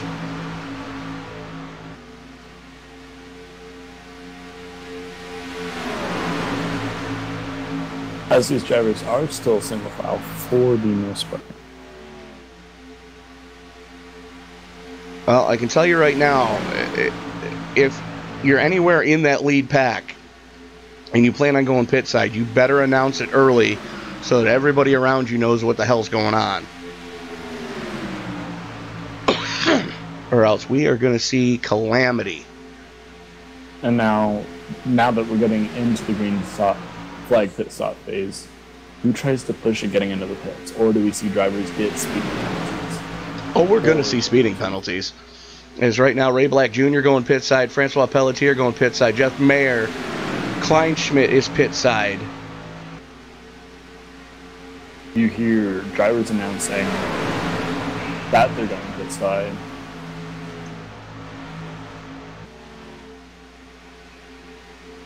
There are cars that are possibly even out of the fuel.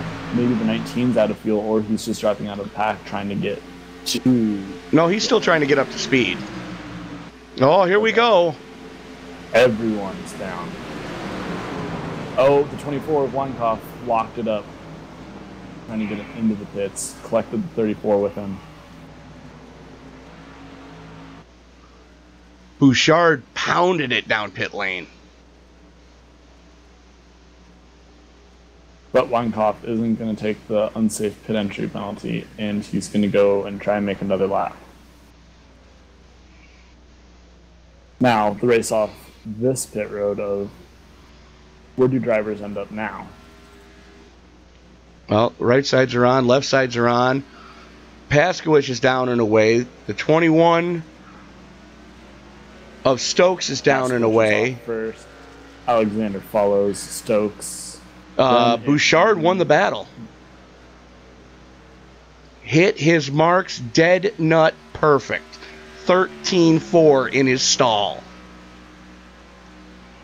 That's a darn near perfect, if not perfect, stop. Especially for a truck. Yeah, here's the problem. He's got Paskowicz and Parker Alexander behind him, and they're within drafting distance of each other. there's a big gap between Pasky and Bouchard. Almost 9 seconds. So when these guys get to Bouchard, he's a sitting duck. And Weinkauf just blew through his pit stall.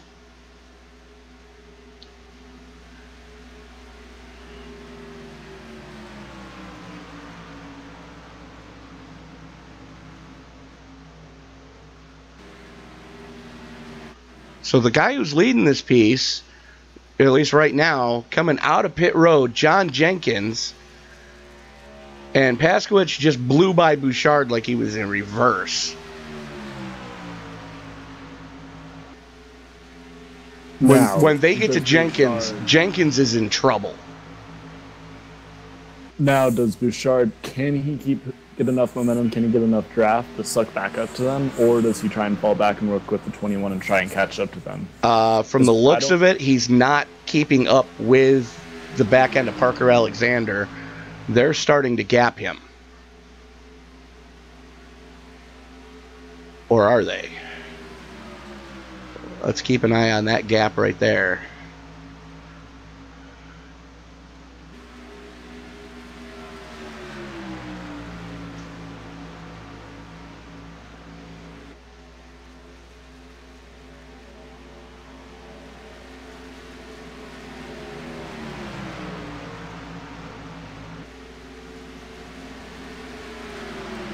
And Bouchard's going to have some...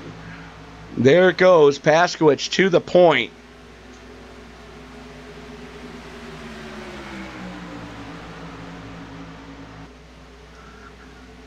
And Bouchard's got some help right now with Brandon Stokes. And they are coming like a freight train.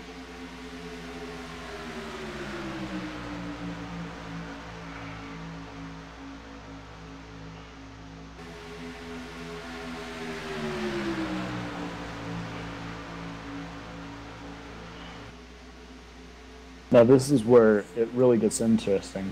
We have two two-car tangos right now, possibly a third that's about to happen. Do we see 3 wide with two-car tangos as the 25, I believe? 39 goes up with... Parker Alexander hangs Kevin Pasky out to dry. Stokes and Bouchard drop down right in front of him.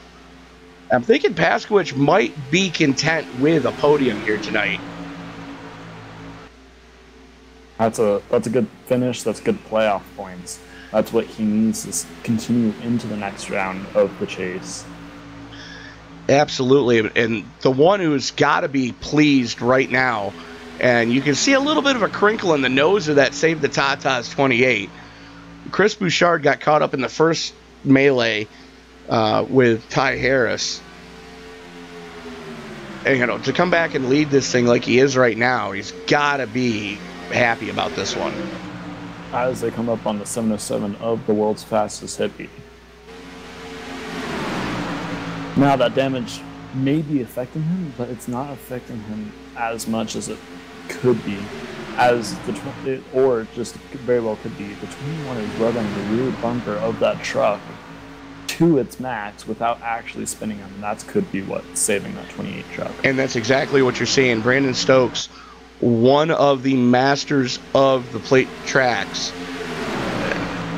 There's few people who, when I see them in the relative and I know that they're right behind me, Stokes is one of the few that I don't even bat an eye at having right there. Because Brandon is one of the best pushers in the sim.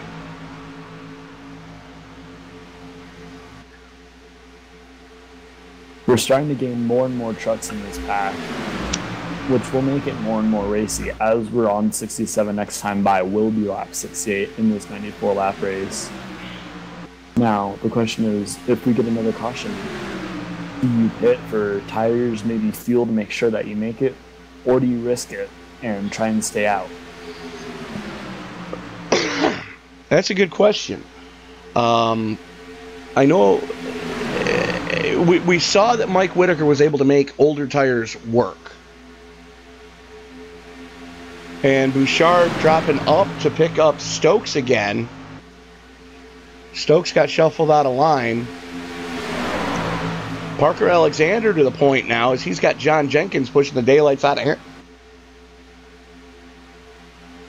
Everyone's pushing the daylights out of everyone. That's what makes this track a really good track for people who might not be the greatest at this, so they might not have the confidence going in the next race.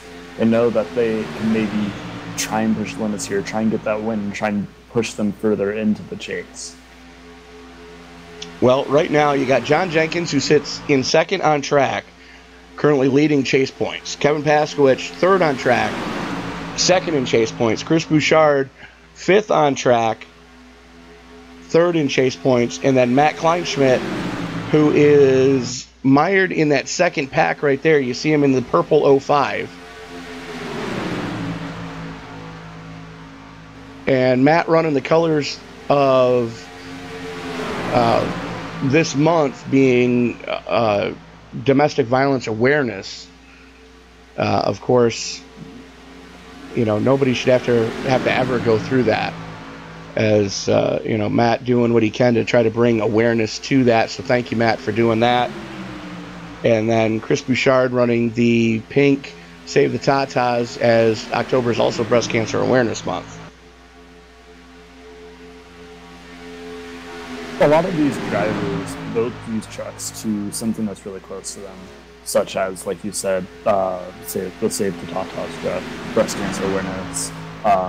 You know, well, that's what makes this sport great. Is you can, unlike, you know, football or baseball, you can make the truck yours. You can promote what you want to promote, and if it's a cause such as Breast Cancer Research Foundation, that's right. Exactly. And speaking of which, our league admin, Mr. Kevin Paskowicz, running the pulmonary hypertension awareness colors on his truck.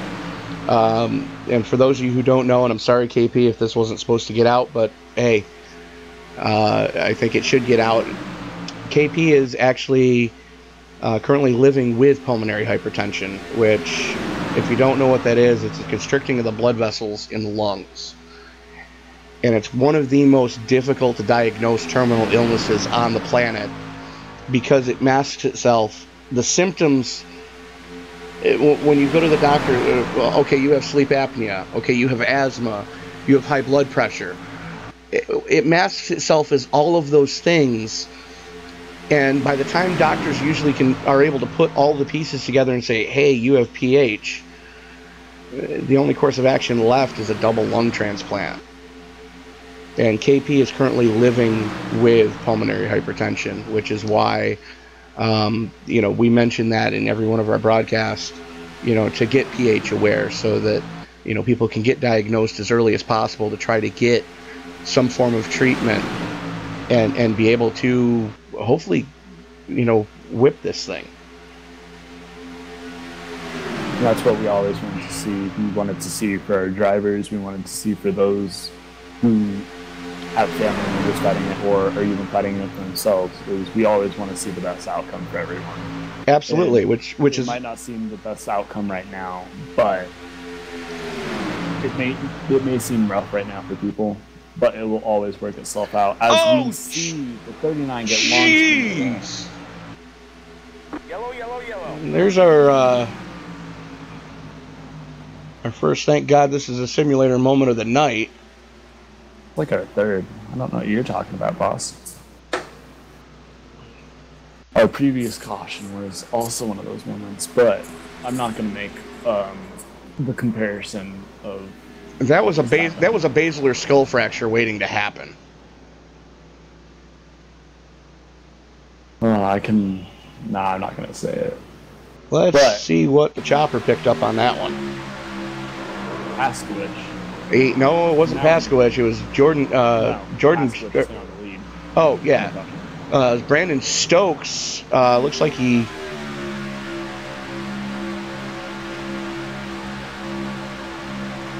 Got the bump draft all wrong. Tried to drop down and just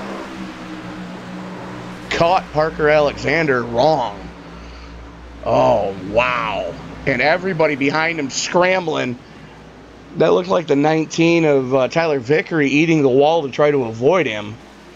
And it was. So let's take a look at Vickery here.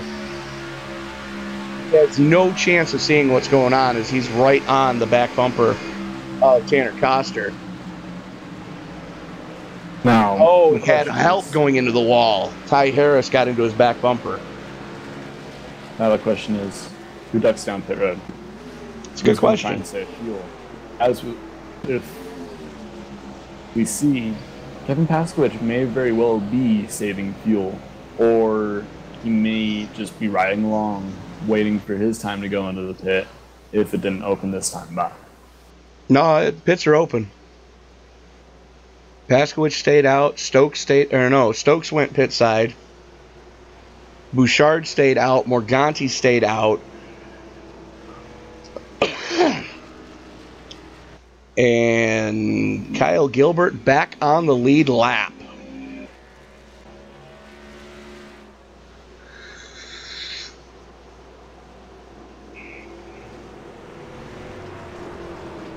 Now, there's the famous saying, cautions bring caution. We had a caution previously.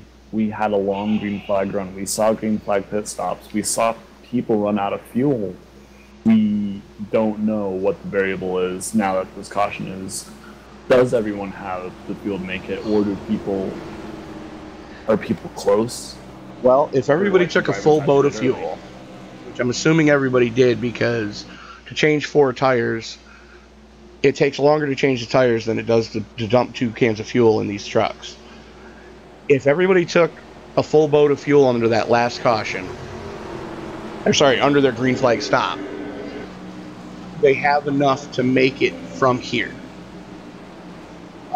Because we saw them go deep into the 30s.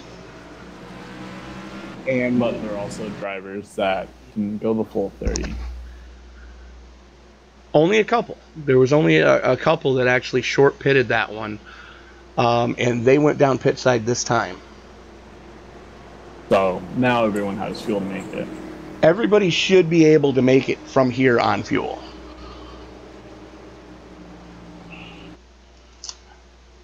So, quick rundown of your point standings. Paskowicz leading. Chris Bouchard has 2 lap trucks between he and Paskowicz right now. Those are your first 2 in points for round number 2, race number 1 here at Talladega. Then we see John Jenkins, who was beaten off pit road by Brandon Stokes. Jenkins is the 3rd chaser, sitting 5th right now. See 4 more trucks down the pit lane. And that was Jordan Berry, Marshall Newton, Ty Harris, and Jeff Mayer. And Kyle Gilbert, who just got the wave around and back on the lead lap. So then your 4th truck of the chase contenders, you see him way back there at the top of the screen in the purple 05. That is Matt Kleinschmidt. And then you have Kyle Gilbert. Kyle Gilbert's would be the first truck out if this round ended right now. Moskowitz would be the 2nd truck out. Whitaker, we're missing somebody. Who are we missing? 1, 2, 3, 4, 5, 6, 7. We're missing a truck tonight. That's an issue. But oh no, Tanner Coster. I'm sorry. For some reason, Tanner didn't get a C next to his name. Tanner Coster in the DuPont 97 would be the first truck out. And then Gilbert, last truck on the lead lap. Doesn't need a caution, but it could help him. But trucks and this is only chase car on down a lap. Mike Whitaker, world's fastest hippie, is down a lap. 2nd car down a lap.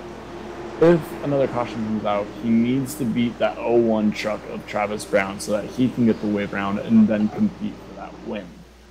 As we saw him get tangled up with Tim Weinkoff earlier. Yes.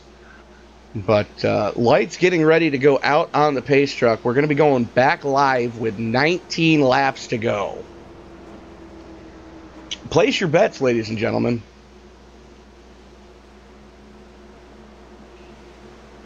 As I'll be straight with you, it's been a hell of a race so far. This has been one hell of a barn burner. And if you take a look right now, the guy that's in the catbird seat is Pasky. He's got his teammate right behind him.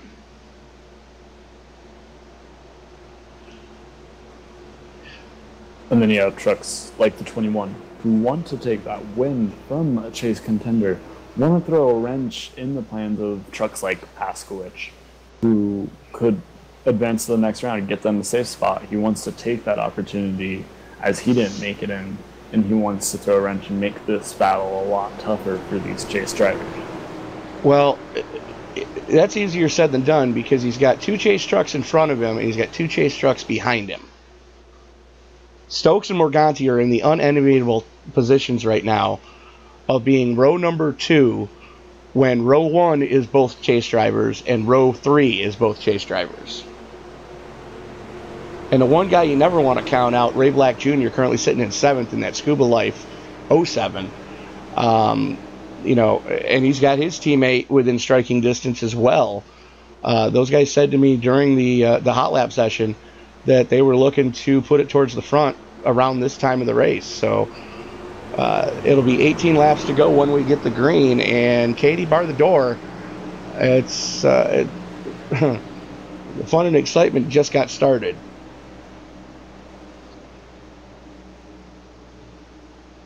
Lights are off on the pace car, as you stated before. As they enter turn 3, who's starting to shake? Who's starting to get the nerves to them of, if I don't win this race, do they know that they're not the greatest at Bristol, or over the next week, do they just put in a ton of laps at Bristol, trying to get better, trying to make sure they get into the next round of the chase?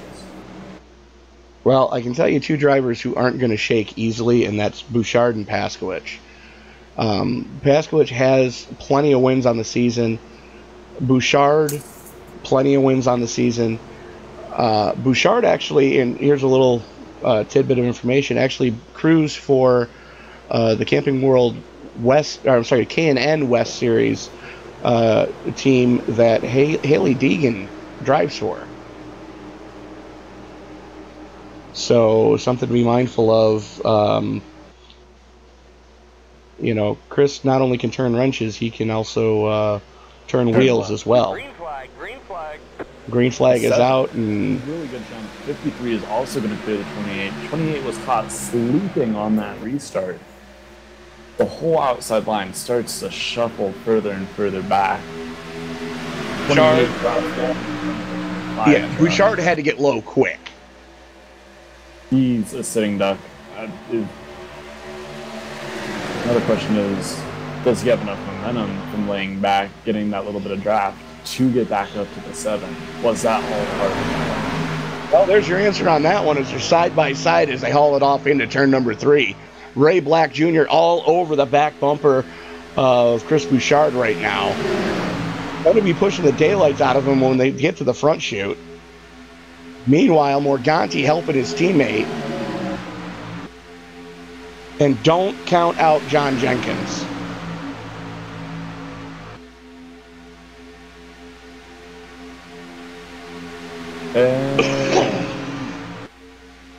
Pasky leads lap.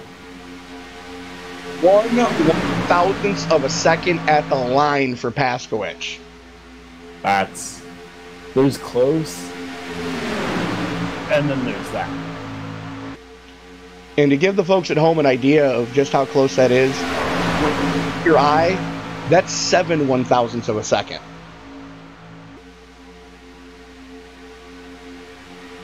Now, Whitaker still isn't ahead of Travis Brown. I've got it goes out front right now.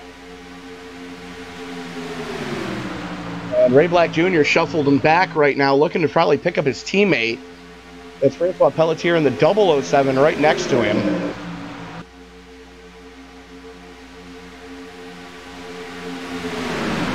Weinkauf up into the wall high. Weinkauf up into the wall hard. I saw that shot.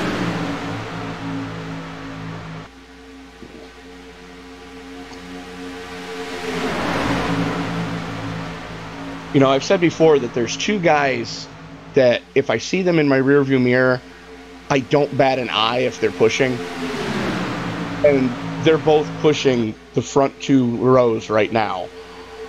Brandon Stokes being one of them. Joe Morganti's the other one that I have no fear of Joe's pushing.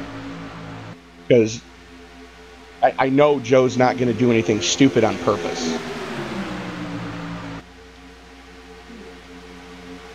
So give that one to Paskowicz again. As we are 15 to go. The question is, who's going to try to make that third line work? And Stokes has got to get on Bouchard if they're going to have a shot at this one. They're not letting that third line work, at least down the top stretch, as you see, I believe that's the 10 truck, 19 truck. 3 wide at the back. Now the question is, does anyone go up top, try and get some momentum from him? As he's 3 wide with the 0-1 truck and the DuPont truck. And if you're Tanner Koster in the DuPont number 97, you've got to be careful right now. Right now, you just got to hope to come out of here with as many points as you can. You've got 4 chase trucks in front of you. And to be fair, about him much tonight. He's been kind of laying back, he's been laying low, just trying to stay out of trouble. But now as laps wind down, he still has a lot of time to make up a lot of ground. Does he try and get more aggressive? Does he try and get as many points as he can, or does he just stay there? I think right, and what I'm thinking is, as here comes the 227 of Kyle Gilbert as well. Koster is a short track specialist, and he did well the last time we were at Bristol, so I'm thinking he's hoping to just come out of here with as many points as he can and just put it all on the line next week at Bristol and let the cards fall where they may, or chips fall where they may, I should say. This isn't Vegas. No, but it is Bristol, and it is the last great Coliseum. That's very good. As it looks like Ray Black Jr. trying to make it 3 wide. No, that's Frenchie in the Scuba Life backup truck. Started from the tail end of the field, shotgun on the field. Had to go to the tail because he went to the backup truck. The 19 and the 97, or the 95 and the 19, both trying to make some ground up on that third lane. Now the question is, as we talked about earlier, is that Toyota hindering them? Is that aero package just not working for that third lane? Or are they going to start making ground as maybe they gain more trucks? As the 95 gets hung out and dry. What I've seen is a 2-mile-an-hour difference between the Chevys and the Toyotas. So it kind of, holy Christmas. These guys are getting racy. Racy nothing, they're getting downright chippy.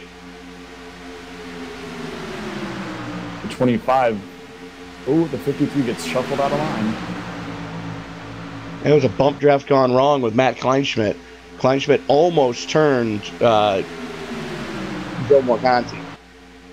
And Paskowicz right now in the sucker hole, actually able to make it work.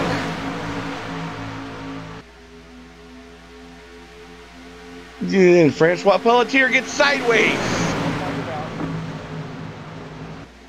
Tried to force the issue. 36 into the wall, 39 with him. Oh, man.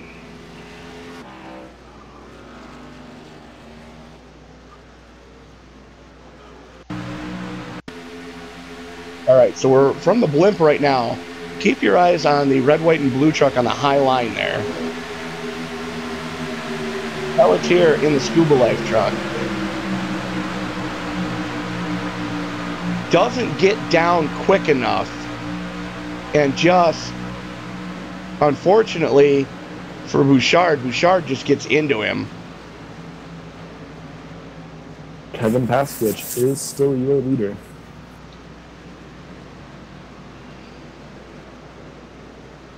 To go. So we are going to have just a couple laps worth of shootout here when we go back to green.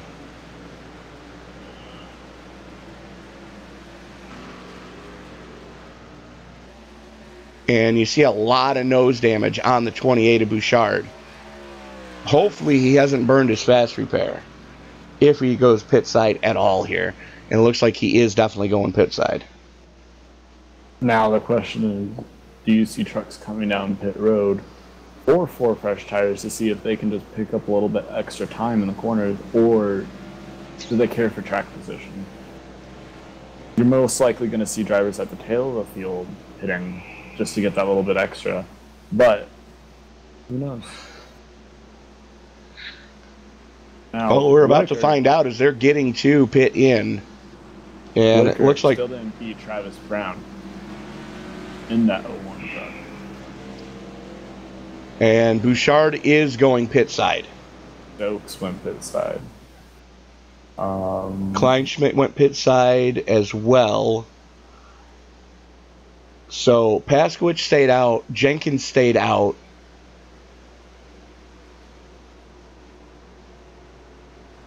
Gilbert stayed out.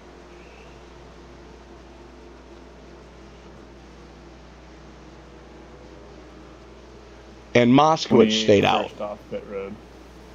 Wonder if he just came down and got a splash of fuel just to make sure that he gets off or makes the finish of this race. Who's that? The 28 truck, I believe. That would be Bouchard, who had to fix the nose damage on that thing. Fast repair used for sure then, because he was definitely fast repair. And that's all he did was just burn the fast repair and call it good. So let's take a quick look at your point standings right now. Paskowicz leading.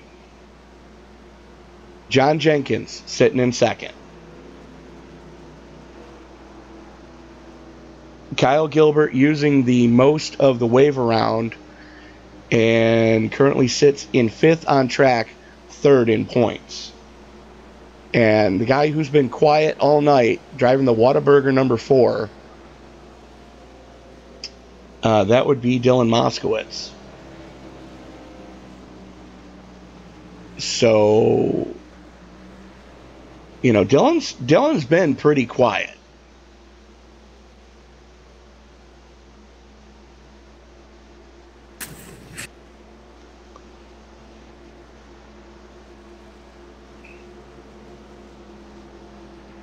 So good to see him in the top 10. And then Chris Bouchard winning the battle off pit road.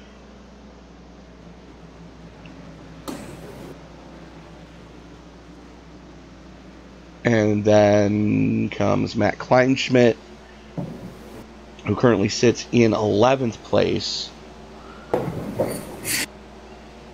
And I'm missing somebody. Tanner Coster did not pit.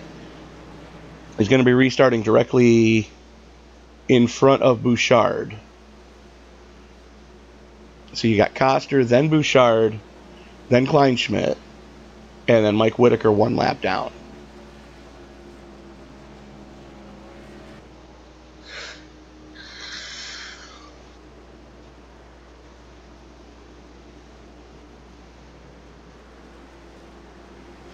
So we are 2 to go. We're going to be going back live at 6 to go in the race. And this is where it gets interesting, folks.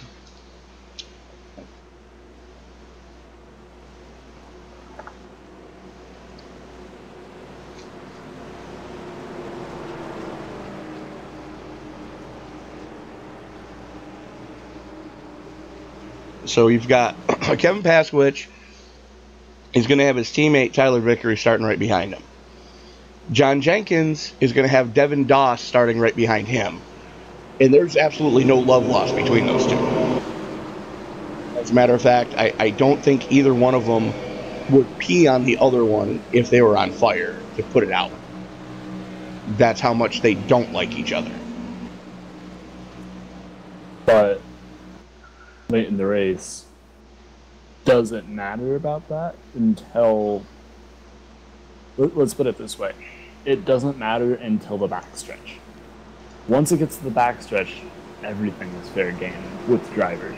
The mindset that they have is, now I can make this opportunity. You don't want to push it 3 wide in the middle of a corner unless you have a really good run. Right, but my point is this, though.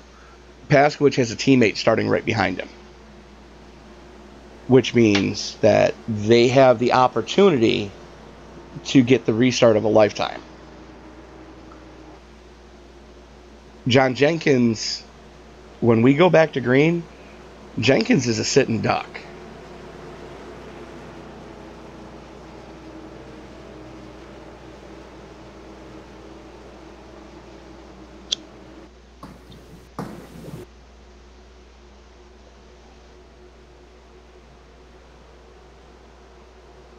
Oh, the contemplations. When they go green, as lights will be out this time on the pace car, they will be taking... Oh, yes. Okay, I thought I lied for a second. They will be heading on to lap 89, leaving just 5 laps left. 6 when we take the green. Good math.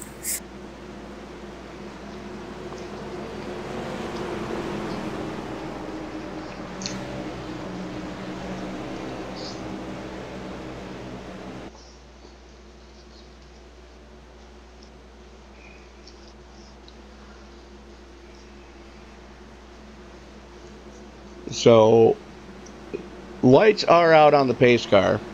Pasky is going to have the button field working its way down the super stretch here at Talladega. Take a quick look at the race recap. 28 lead changes at the line. That doesn't count the 6 or 7 that have happened during the lap. But 28 damn lead changes and only 5 cautions. Good on you, boys.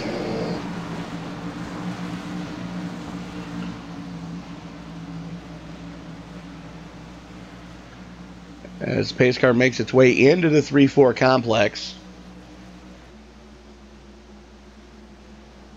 And Dylan Moskowitz getting the blinkies.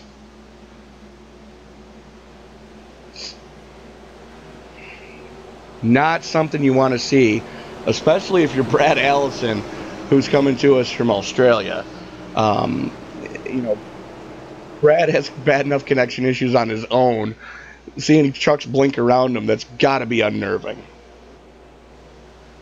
Oh, especially at a plate track like this. Absolutely. Where you run so close to the trucks in front of you or the trucks beside you, just trying to get every inch that you can. You have someone that's a bit shaky around you, that just makes your stress level skyrocket. Absolutely. As the pace car is in, Pasky holding the field down as they come into the tri-oval section. Now the question is, does Pasky get a start like he did before, or does the 25 truck stay with him? Green flag, green flag. As the green flag flies, Pasky climbing through the U.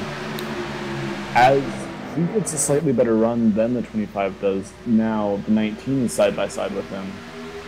But he and the 25 truck get a really good run off of 2. As we see it 3 wide further back in the pack with the 53, the 29, and the 21 all up on that third tier. Well, I think we just got our answer as Tyler Vickery all over the back bumper of Pasky. Oh, over goes Pelletier. And Bouchard's caught up in that one.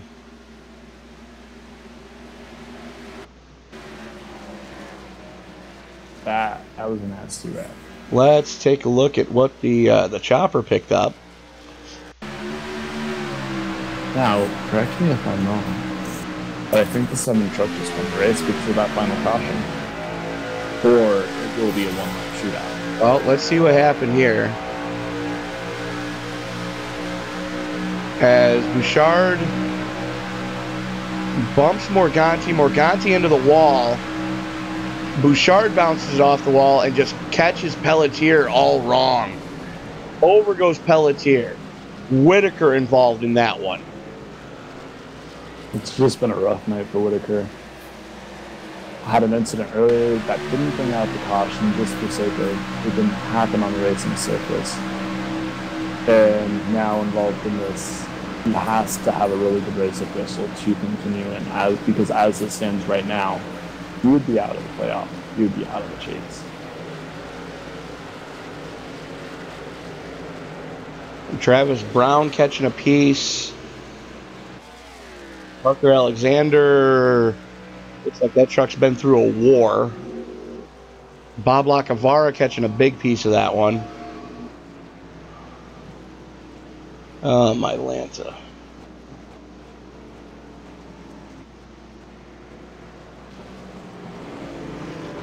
Now the question is, do we pick on someone under this broadcast to see what their thoughts are on this race? Or under this caution? Well, we're 5 to go. I'm thinking we just let them have at it, and then, you know, we're just going to talk to the guys who are left at the end of this one. Now, Pasky been strong all night, very, very strong. Can he keep that momentum rolling if we do go back green? Can he keep the momentum rolling into the rest of the night? Or into the rest of the race? Get that final lap that really matters? Or does he fall back? Well, here's what I'm thinking as far as Pasky goes. I'm thinking that if we do go back to green, expect Pasky to try to get the same restart that he got the last time. And it's all going to be dependent on what Tyler Vickery can do.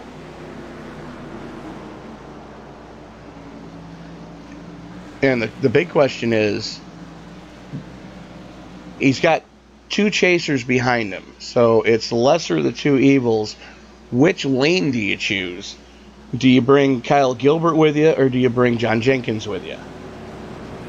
I'd say Gilbert. We haven't seen much of Jenkins. We don't know if he can really get that outside line to work. But as you said, who do you take?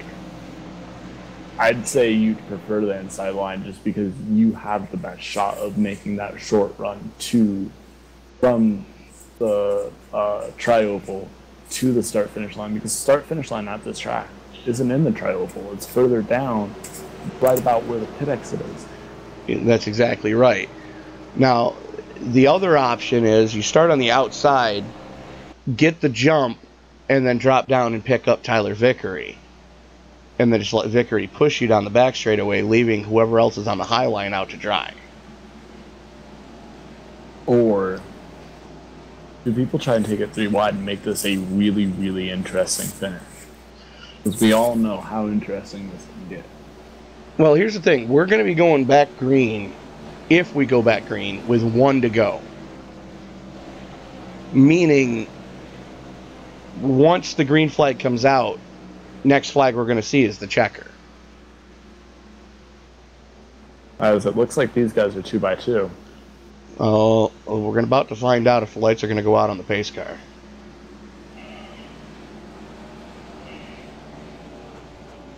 Lights are not out. All right.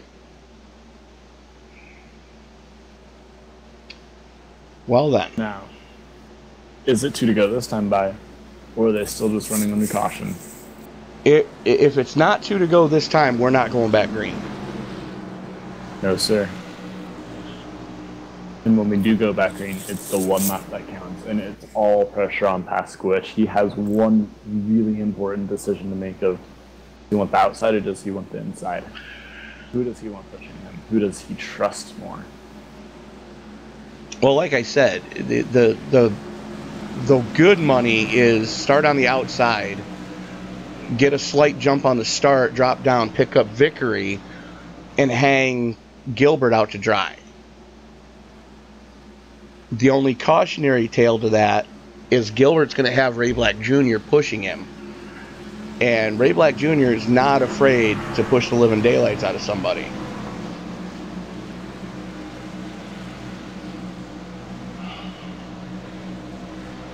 So, as of right this second, last truck in, if the round were to end right now, Dylan Moskowitz, who sits there in the orange number 4 Whataburger truck, last truck in, as of right this second.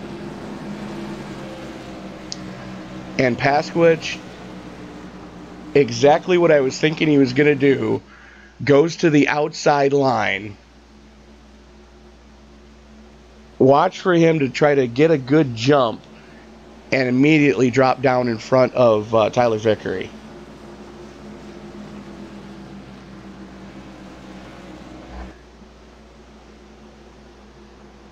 As it looks like, since the drivers are 2x2, it is 2 to go most likely. They will have one lap to shoot out.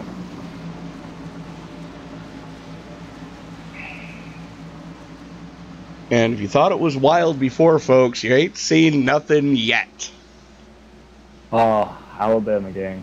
This is about to get real good.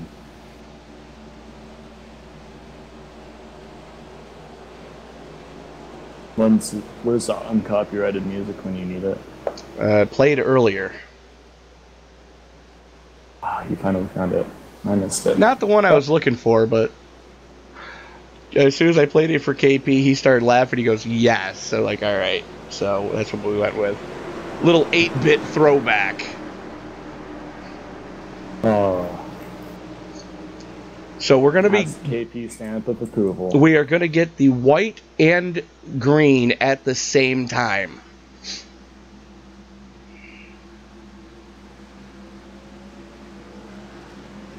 As they exit turn 2.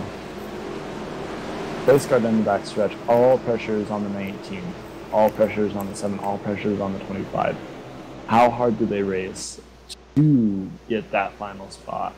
Or do you see another truck? Do you see them wrecking, and do you see another truck, such as the DuPont 97 of Tanner Costa? Do you see him end up getting top dog in this race because they raced it too hard? Well, it's a good possibility that Costa could steal one. We've seen him do it before, in which point he would be leading the chase. As a matter of fact, he's the last truck in right now, as he's starting inside of Dylan Moskowitz. Moskowitz in an 8th. Koster's in 7th. Those are your last 2 chase contenders with a shot at this one right now. As the field working its way through the 3-4 complex, lights are out on the Mustang GT 500. Paskowitz has the button. Kyle Gilbert has raced his way back from a lap down. So you know he's going to take whatever he can get to get out of here.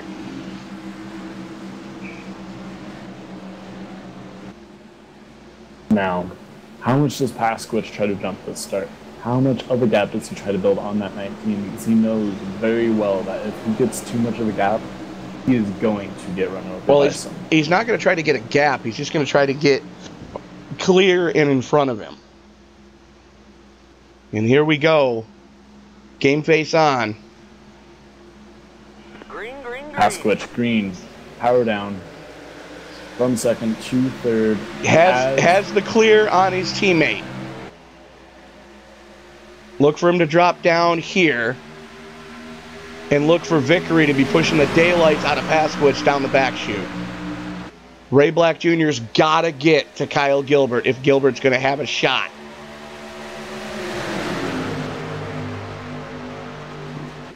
Paskowitz throws the block. Oh, as he pushes his teammate down the double wide. 4 wide. Oh. Truck's loose. Oh! 95 instead. Oh. That was 5 chase contenders involved in that one. Now the 07 truck to the lead. Paskowitz trying to make that run on the outside as the 19 truck is stuck there in third. Can he beat the 19 truck? Oh, as the 19 and the 07 are tangled up in the infield. The 97 tangles up. Oh, the 97 got it. The 97 managed to get that. Tanner Coster steals one. Chris Bouchard for second, Kevin Paskowicz third, Tyler Vickery able to hang on for fourth. Not sure what that was all about, but Brandon Stokes giving a head-on. Let's go back and look at that one again. Let's see what the chopper picked up. Holy Christmas. Let's back that up just a tick more. The 4 gave a shot to the 277. Got him loose. And it was all downhill from there. Well, here we are looking at... ran over the 95 as well. Well, hang on, because we're looking right now at the lead. Paskowicz got squirrely going into the tri-oval.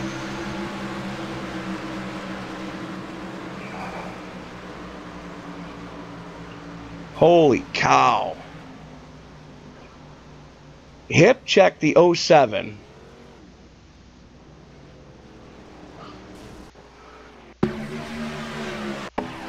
And somehow, Coster ended up on top.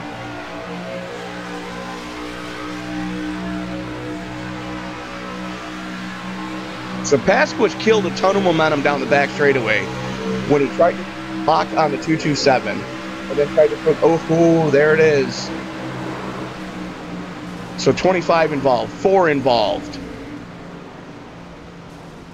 And you also see the 97 of Tanner Coster down below the yellow line trying to get past that 95, and he ends up turning him down the inside.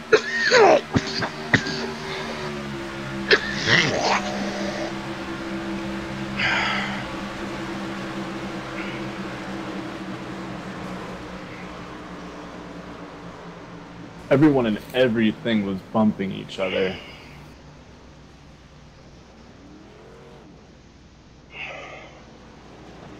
Wow. What else can I say about that finish but wow? I don't think there's another appropriate saying. So we are going to reach out. I got to find him first. Where the hell is he? Here, lizard.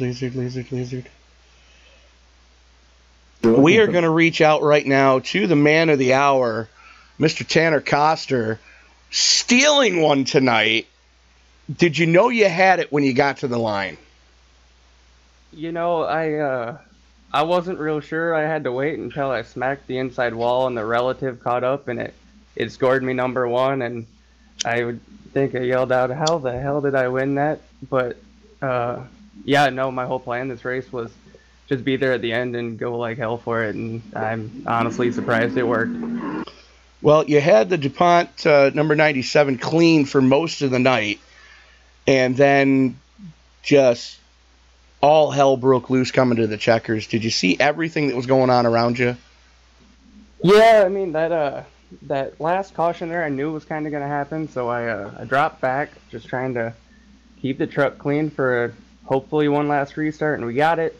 And said my whole goal for that lap, or my intent, was just to keep it wide open until we either got back around or I wrecked it. And I got into Devin going into 3, and I apologized to him for spinning him out. And then they were beating and banging going through the tri-oval, and I had a run on KP, and he kind of came down on me, and I just stood in the gas and came across the line. Well, Tanner, how does it feel to know that you don't have to worry about Bristol anymore? I'm really happy about that. This whole round, I wasn't sure. Talladega is a crapshoot. Bristol, I mean, it's a tough track. No matter what, it gets rough. You never know what'll happen there either. So, knowing I'm locked in at Kentucky, I'm pretty excited about that and looking forward for that one. Well, Tanner, we didn't talk about you all night because you kept your nose clean. But anybody you want to thank before we let you go? Yeah, I got to thank Mom, Dad, little brother. I know my girlfriend's actually home tonight, and they got the whole family over there watching it. So really cool that I get to win one in front of them. So thanks to them for watching. everybody watches, and then everybody keeps the league going. It's fun. I'm glad I get to be a part of the championship. Well, Tanner, congratulations on the win. Kept your nose clean all night. Now you have the points lead going into Bristol. You're locked into the season finale. I'm going to let you get back up and just start celebrating with everybody. Congratulations, man. Sounds good. Thank you guys very much. All right, and we are going to now reach out to the man who is being scored in second. Cody, I believe you've got Chris Bouchard with you. Yeah, I have Chris. What are your thoughts, Chris? Heading to the line with everything that's happening, everything that's happened through the tri-oval, everything that unfolded entering turn 3. What are your thoughts coming towards the line? What are your hopes? What are your expectations? Hell, I was just happy I made it to turn 4. I'm glad I made it through that wreck, and I was content riding right there. And once I saw them get into each other, I'm like, maybe I can win this thing. And man, what a finish! Yeah, I mean, you had a strong night all night. You were up there, you were up front, you were running hard, you were back and forth with drivers such as Pasky.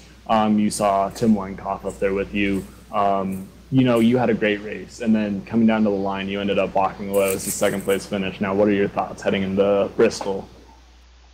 I could breathe a little better, not as good as Koster can, but I'm not in a must-win situation. That's all I wanted to go into Bristol with. I'm really happy with finishing second, because now just going into Bristol, just get a solid top 8, top 5, and I'm in. Now, are you going to dig super hard for that win in Bristol? Or are you just, like you said, top 8, top 5, and then dig hard for that win or coming to the championship race? If the opportunity presents itself, I'm always going to go for that win. But if I finish second at Bristol, I am making it to the next round. So I'm not going to pull a Jimmy Johnson what he did at the Roval and throw it away on the last turn, last lap. I'm not going to do that. I'm going to be conservative. Shots fired. Yeah, even though I'm a fan of his, yeah. Yeah, I'm a fan too. I'm still upset about that, man. That hit home. Nah, I'm just kidding. Yeah, but knowing that I don't have to win, I wasn't in a must-win situation like I was during the Auto Club last. So I could breathe a little easier. Tony, do you have any questions for him? Well, Chris, we saw you get caught up in some dumpster fires early. Did you actually burn your fast repair earlier, or did you keep it in your pocket and just pit farm the car when you got caught up in the first one?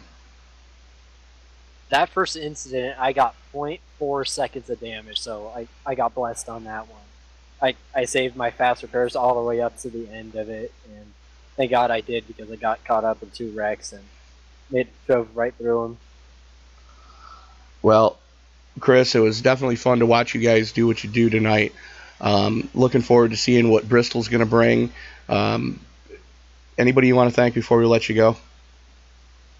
First and foremost, I got to thank Brandon Stokes. I contacted him right after the Auto Club race, and I asked him if he could work with me, and he worked with me the entire race. And without him helping me, I would have never gotten to this position and got up to second, so I definitely owe him one, for sure. And just shout out to it's October, so Breast Cancer Awareness Month, and this one's for my mom. She's a breast cancer survivor, so this one's for your mom. Fair enough. And on that same note, do want to mention again that 1 in 8 women in their lifetime will be diagnosed with breast cancer, and the earliest way to become a survivor, like Chris's mom, is to get tested early and get tested as often as you possibly can. It's not fun. I have spoken to people who've had a mammogram, and it's definitely not a fun apparatus to put yourself through, but it's the best way it's definitely worth it. Yeah, absolutely. You want to be around for your kids, your family, to make sure that everything's all happy when the day's said and done. The only way to become a survivor is to detect it early. So, Chris, congratulations on the podium tonight. All right. Currently I sitting. got one more shout out. Go ahead. One more shout out. Hey, Blake, on my teammates at Bill McAnally Racing, he's watching. So hey, Blake.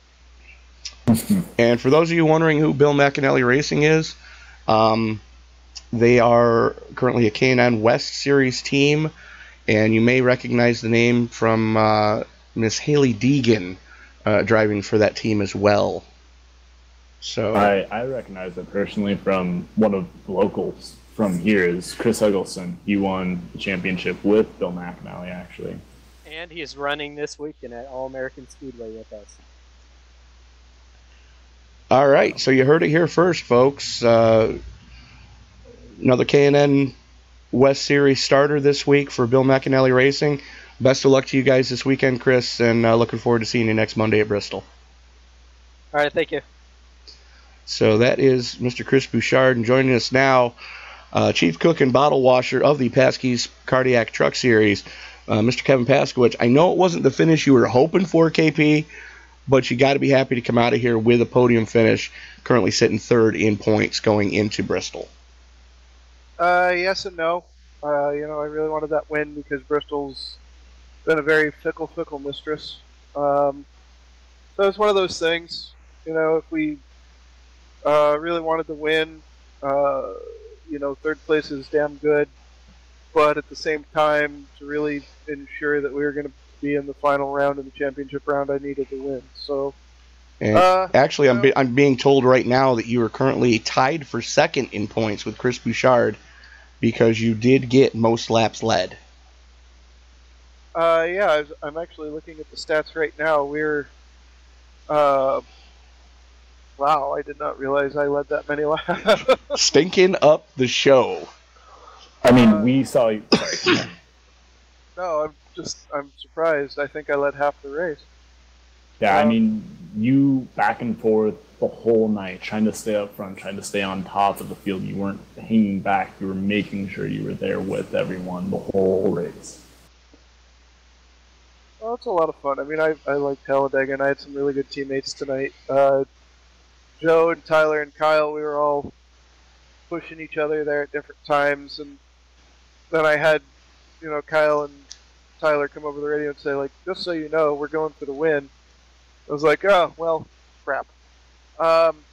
So, really good right up there until the end. But I had a lot of fun.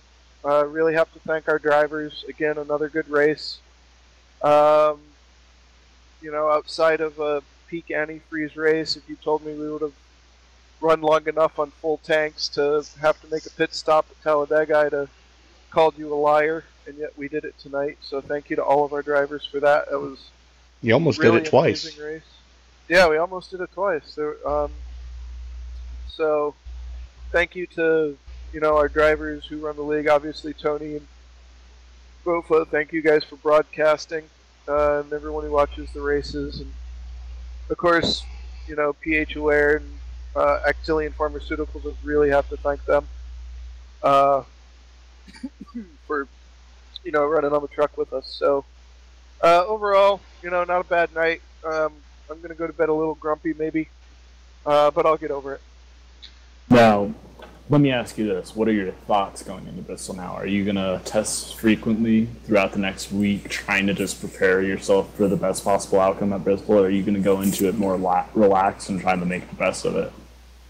That's a good question, because I know at Bristol I can't keep up with some of these guys at Bristol. So Bristol's not our best track, but then again, I'm also probably like a top 10 car. So I imagine it's just going to be all night long, knowing who's around me in the points, mostly who's behind me in the points, and where they are in relationship to me, and, just trying to have a good race. I don't think we've got I never want to sell myself short, but I would be very surprised if I'm in a position to win the race in the last couple of laps. So we're just going to, go and grind it out and try and keep the car out of trouble and just do as best as we can. Well, KP, let me just go on the record as saying that if Larry White can win Super Dirt Week, you can win at Bristol. Thanks. So that is going to about do it for us tonight. Cody, any final thoughts before we go into the results page? I mean, it was just a really good race. We saw a lot of hard battles. We saw some incidents with some drivers, but we didn't see as many cautions as you would in a regular race. You saw a lot of hard green flag stops. You saw the 707 of Mike Whitaker just stretch out that fuel mileage as far as he could. 43 laps until he got turned. I mean, that's just unrealistic. Not in that way, but that's just incredible for a driver to stretch it that far. I mean, you saw a lot of hard racing, and it just came down to a really good finish. It might have had some drivers turned, but it was a good finish. Fair enough. So we're going to take a quick look at the results. Tanner Coster, of course, coming home with the victory and the points lead going into Bristol, punching his ticket through to the champion round. Chris Bouchard currently sitting second in points, coming home in second tonight. Kevin Paskowicz tied, for second in points after leading the most laps tonight, coming home in third. Tyler Vickery in fourth. Brad Allison was able to hang on for fifth. Matt Kleinschmidt currently sits fourth in points and coming home in sixth. Ray Black Jr. We saw get involved in that last lap melee coming across the infield grass. KP, real quick, was that a pucker moment when you and Black got together coming into the tri-oval? No, because I actually knew as soon as I think Tyler hooked me a little bit. I don't know if it was a net code or what, but I got touched, and I just knew, like, as soon as I hit Ray, I'm like, I'm gonna straighten out. I'm still going straight. Oh my god! And then you get turned to come to the line. Yeah. And then I just tried. Well, I had to try and block Tanner. I had to do something because they were gonna run me over, and it is what it is. But yeah, it was. Actually, there were a couple pucker moments because I think we were 5 wide going down the backstretch for the lead at one point. So there were a lot of pucker moments there in the last 2.5 miles. You were. So Marshall Newton able to hang on for 8th. Brandon Stokes, top running Toyota tonight. Something to keep an eye on iRacing. Coming home in 9th. Devin Doss rounding out your top 10. And just to keep in mind, Stokes was there the entirety of at least that second half of the race. He was pushing trucks. He might have not been able to get up to that lead spot, but he was pushing trucks like none other. Like you said, if he's in your mirror, you see him that close on your relative, you're not worried about it because you know he's going to push you, but he isn't going to turn you. Absolutely. And the other one who is not going to turn you was running up front almost all night, helping KP lead those laps. Mr. Joe Morganti making his return to the lead. Last truck to finish on the lead lap in 11th. Kyle Gilbert, first truck a lap down in 12th. Currently sits 5th in points. John Jenkins, 13th, sits 6th in points. Dylan Moskowitz in 14th, sitting 7th in points. And Francois Pelletier, we saw go ass over tea kettle to bring out the second to the last caution, coming home in 15th. Mike Whitaker rounding out your top 8 in points, coming home in 16th. Bob Lacavara, your defending Xfinity Series champion, had a rough one in 17th. Parker Alexander got caught up in that last lap melee as well in 18th. Tim Weinkoff in 19th. Jeff Mayer in 20th. James McDavid able to hang on for 21st. We saw him on his lid coming out of turn number 2 on the last lap. Travis Brown got caught up in that last lap melee as well in 21st. Johnny Antonucci, 22nd. Jordan Berry in 23rd. And Ty Harris was the first one to put it on the hauler in 24th tonight. So that is going to about do it for us here from Talladega. I have one thing, guys. Go ahead, KP. Well, we do have a league rule. There's no passing below the yellow line. So I did not realize Tanner had done that. So we are going to go back and look. We cannot call it official. But we have to have people other than myself look at it. So There may be a change in the points. I don't know, but we have had a protest about passing below the yellow line, and so just needed to announce that. I don't think it'll change the result, but I'm also not the one who's going to make the decision. Fair enough. So something we need to take a look at post-race. But that is going to do it for us here tonight. Be sure to come back on Wednesday night as the Top Fuel Racing Series goes to Phillips Island in the land down under with the Top Fuel Racing IndyCar Series. And we'll be sure to keep an eye on that one. And again, be sure to join us next week from Bristol. Sam and I should be both in the booth for that one. For Kevin Paskowich, for Cody Dempster, this is Tony Trapasso saying we will see you next week.